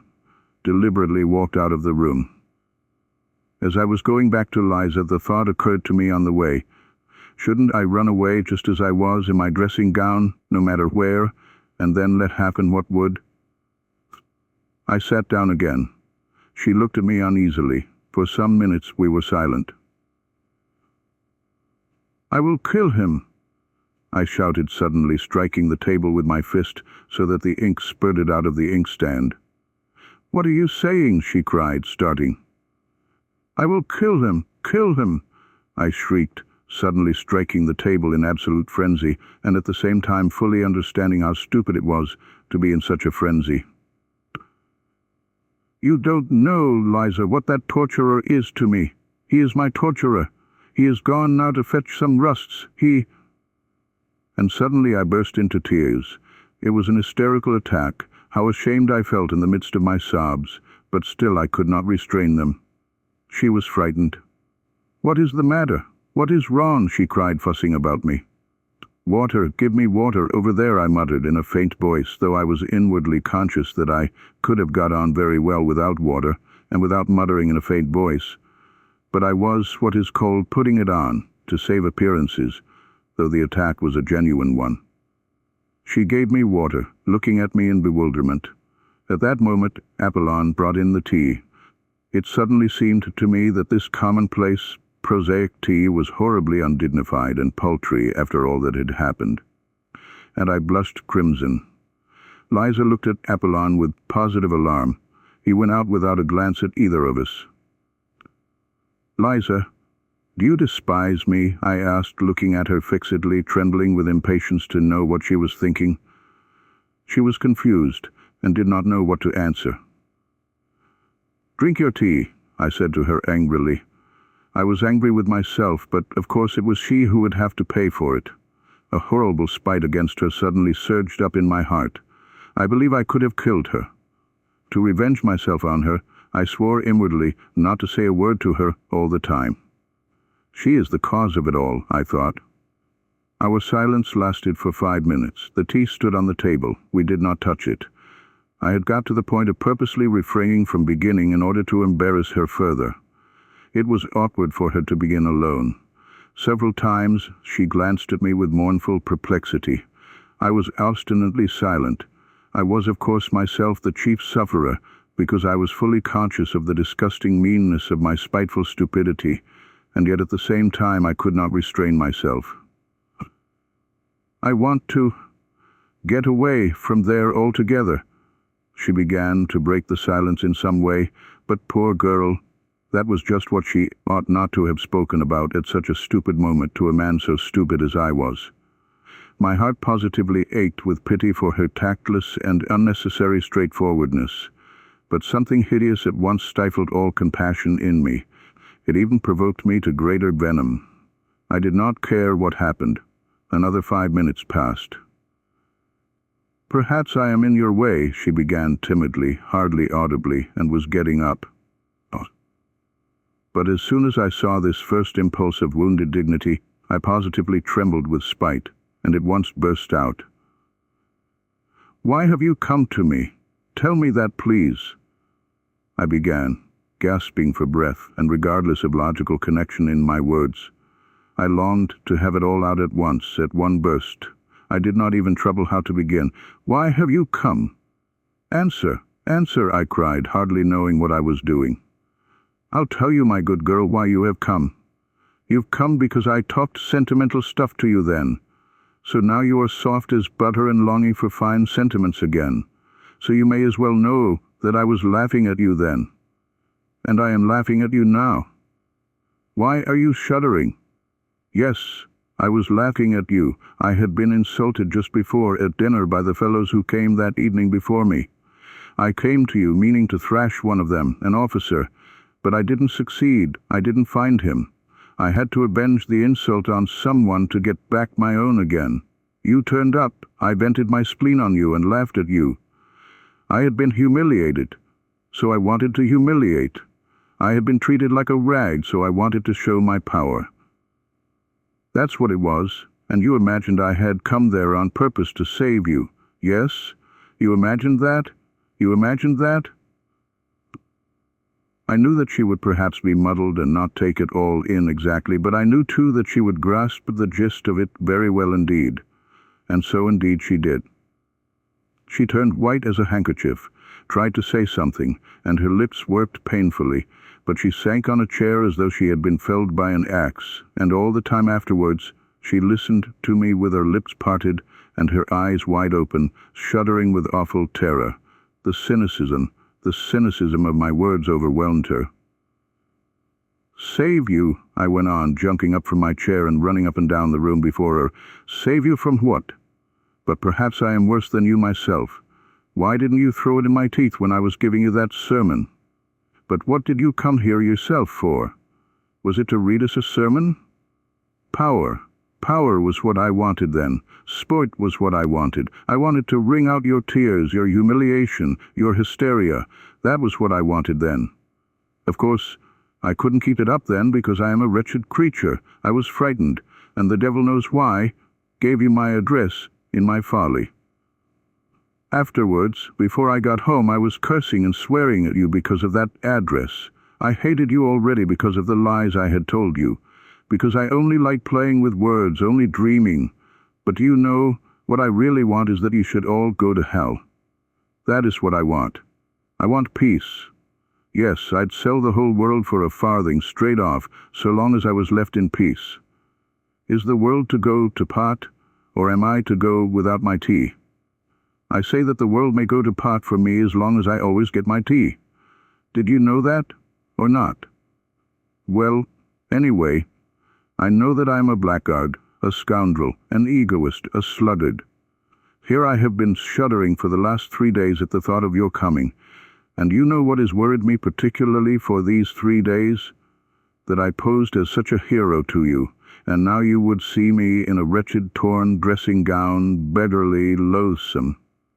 I told you just now that I was not ashamed of my poverty, so you may as well know that I am ashamed of it. I am more ashamed of it than of anything, more afraid of it than of being found out if I were a thief, because I am as vain as though I had been skinned and the very air blowing on me hurt. Surely by now you must realize that I shall never forgive you for having found me in this wretched dressing gown, just as I was flying at Apollon like a spiteful cur. The Saviour, the former hero, was flying like a mangy, unkempt sheepdog at his lackey, and the lackey was jeering at him. And I shall never forgive you for the tears I could not help shedding before you just now, like some silly woman put to shame. And for what I am confessing to you now, I shall never forgive you either. Yes, you must answer for it all, because you turned up like this, because I am a blackguard, because I am the nastiest, stupidest, absurdest, and most envious of all the worms on earth, who are not a bit better than I am, but the devil knows why I never put to confusion. While I shall always be insulted by every louse, that is my doom. And what is it to me that you don't understand a word of this? And what do I care? What do I care about you, and whether you go to ruin there or not? Do you understand how I shall hate you now after saying this, for having been here and listening? Why, it's not once in a lifetime a man speaks out like this, and then it is in hysterics. What more do you want? Why do you still stand confronting me after all this? Why are you worrying me? Why don't you go? But at this point a strange thing happened. I was so accustomed to think and imagine everything from books, and to picture everything in the world to myself just as I had made it up in my dreams beforehand, that I could not all at once take in this strange circumstance. What happened was this. Liza, insulted and crushed by me, understood a great deal more than I imagined. She understood from all this what a woman understands, first of all, if she feels genuine love. That is, that I was myself unhappy. The frightened and wounded expression on her face was followed first by a look of sorrowful perplexity. When I began calling myself a scoundrel and a blackguard and my tears flowed, the tirade was accompanied throughout by tears. Her whole face worked convulsively. She was on the point of getting up and stalking me. When I finished, she took no notice of my shouting. "Why are you here? Why don't you go away?" But realized only that it must have been very bitter to me to say all this. Besides, she was so crushed, poor girl. She considered herself infinitely beneath me. How could she feel anger or resentment? She suddenly leapt up from her chair with an irresistible impulse and held out her hands, yearning towards me, though still timid and not daring to stir. At this point there was a revulsion in my heart too. Then she suddenly rushed to me, threw her arms around me, and burst into tears. I too could not restrain myself, and sobbed as I never had before. "They won't let me. I can't be good," I managed to articulate. Then I went to the sofa, fell on it face downwards, and sobbed on it for a quarter an hour in genuine hysterics. She came close to me, put her arms around me, and stayed motionless in that position. But the trouble was that the hysterics could not go on forever. And, I am writing the loathsome truth, lying face downwards on the sofa with my face thrust into my nasty leather pillow, I began by degrees to be aware of a far-away, involuntary but irresistible feeling that it would be awkward now for me to raise my hat and look Liza straight in the face. Why was I ashamed? I don't know, but I was ashamed. The thought, too, came into my overwrought brain that our parts now were completely changed, that she was now the heroine, while I was just such a crushed and humiliated creature as she had been before me that night. 4 days before. And all this came into my mind during the minutes I was lying on my face on the sofa. My God, surely I was not envious of her then. I don't know, to this day I cannot decide, and at the time, of course, I was still less able to understand what I was feeling than now. I cannot get on without domineering and tyrannizing over someone, but there is no explaining anything by reasoning, and so it is useless to reason. I conquered myself, however, and raised my head.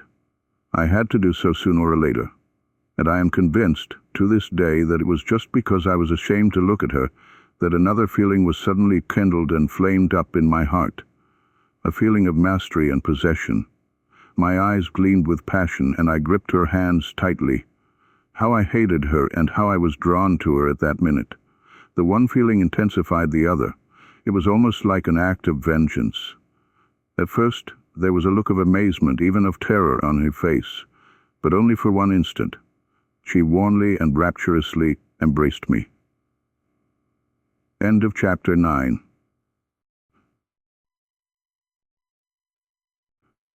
Chapter 10.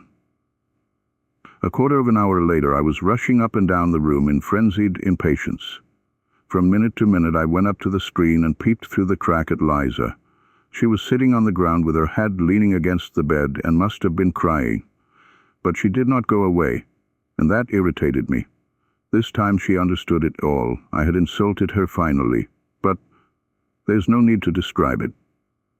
She realized that my outburst of passion had been simply revenge, a fresh humiliation, and that to my earlier almost causeless hatred was added, now, a personal hatred, born of envy. Though I do not maintain positively that she understood all this distinctly, but she certainly did fully understand that I was a despicable man, and what was worse, incapable of loving her. I know I shall be told that this is incredible, but it is incredible to be as spiteful and stupid as I was. It may be added that it was strange I should not love her, or at any rate appreciate her love. Why is it strange? In the first place, by then, I was incapable of love. For I repeat, with me loving meant tyrannizing and showing my moral superiority. I have never in my life been able to imagine any other sort of love, and have nowadays come to the point of sometimes thinking that love really consists in the right, freely given by the beloved object, to tyrannize over her. Even in my underground dreams I did not imagine love except as a struggle. I began it always with hatred and ended it with moral subjugation. And afterwards I never knew what to do with the subjugated object. And what is there to wonder at in that, since I had succeeded in so corrupting myself, since I was so out of touch with real life, as to have actually thought of reproaching her and putting her to shame for having come to me to hear fine sentiments, and did not even guess that she had come not to hear fine sentiments, but to love me, because to a woman all reformation, all salvation from any sort of ruin, and all moral renewal is included in love and can only show itself in that form. I did not hate her so much, however, when I was running about the room and peeping through the crack in the screen. I was only insufferably oppressed by her being here. I wanted her to disappear. I wanted peace, to be left alone in my underground world.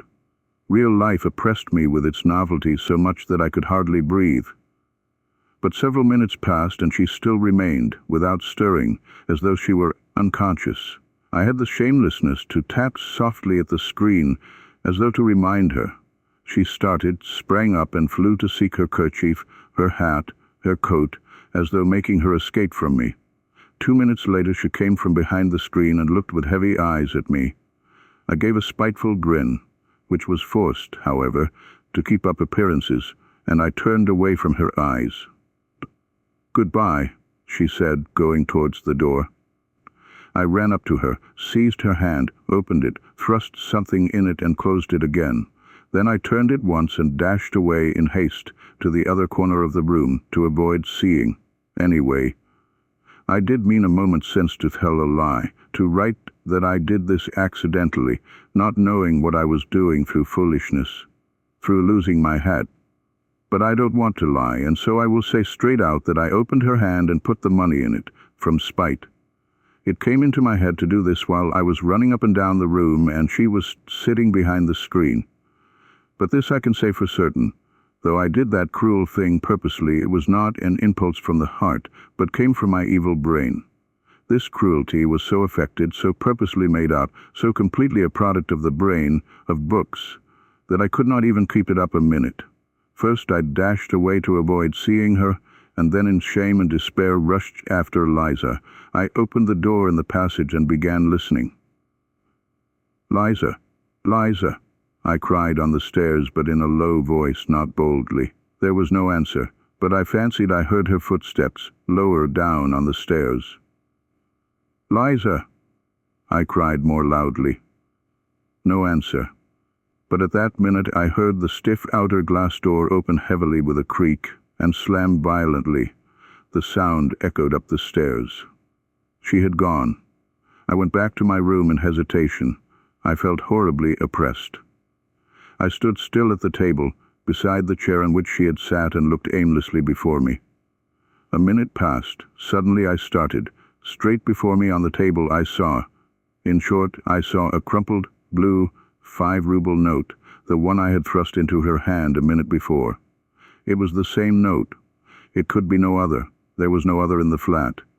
So she had managed to fling it from her hand on the table at the moment when I had dashed into the further corner.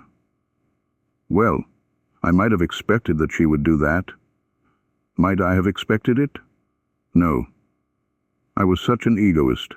I was so lacking in respect for my fellow creatures that I could not even imagine she would do so. I could not endure it. A minute later I flew like a madman to dress, flinging on what I could at random, and ran headlong after her. She could not have got 200 paces away when I ran out into the street. It was a still night, and the snow was coming down in masses and falling almost perpendicularly, covering the pavement and the empty street as though with a pillow.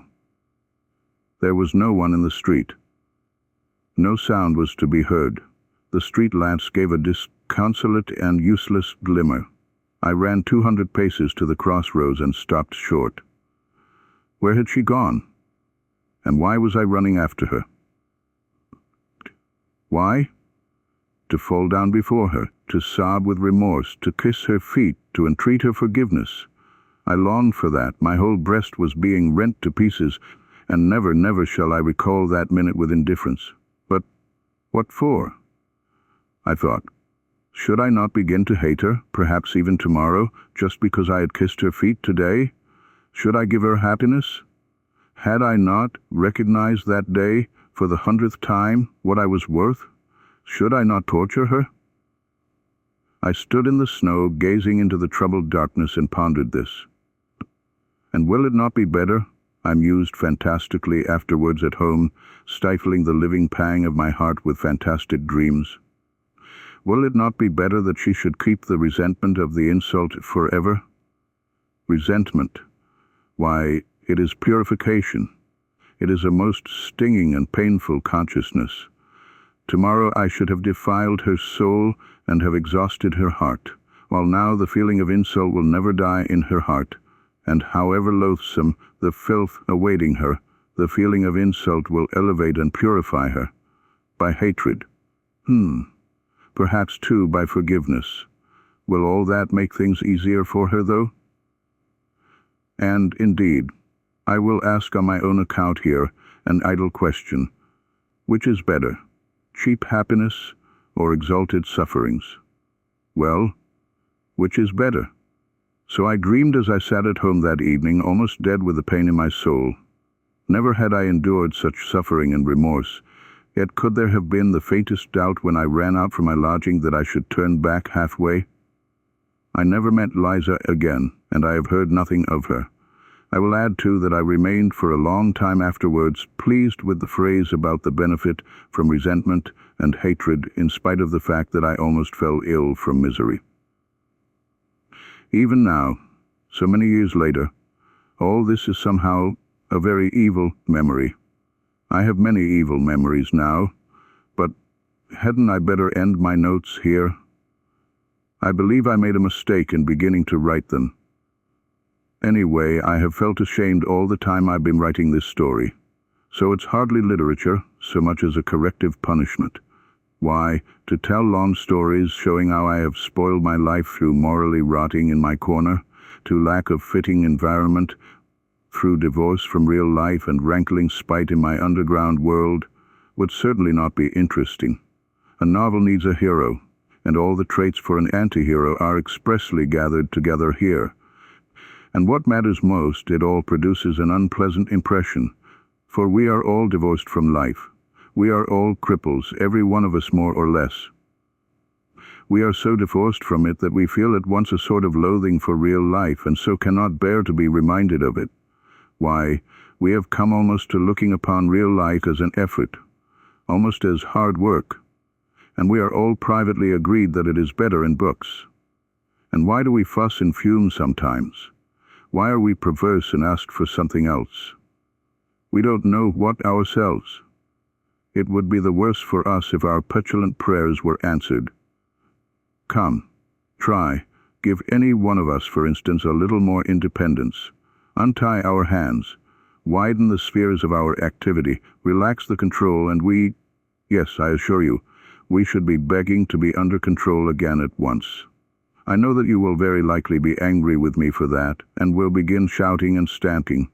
Speak for yourself, you will say, and for your miseries in your underground holes, and don't dare to say all of us.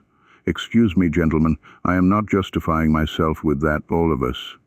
As for what concerns me in particular, I have only in my life carried to an extreme what you have not dared to carry halfway.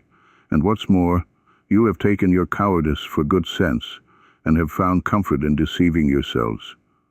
So that perhaps, after all, there is more life in me than in you. Look into it more carefully. Why, we don't even know what living means now, what it is and what it is called. Leave us alone without books and we shall be lost and in confusion at once. We shall not know what to join on to, what to cling to, what to love and what to hate, what to respect and what to despise. We are oppressed at being men, men with a real individual body and blood. We are ashamed of it. We think it a disgrace and try to contrive to be some sort of impossible generalized man.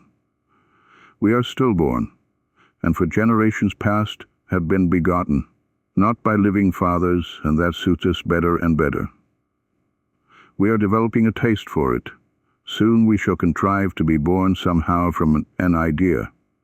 But enough. I don't want to write more from underground. The notes of this paradoxalist do not end here, however. He could not refrain from going on with them, but it seems to us that we may stop here.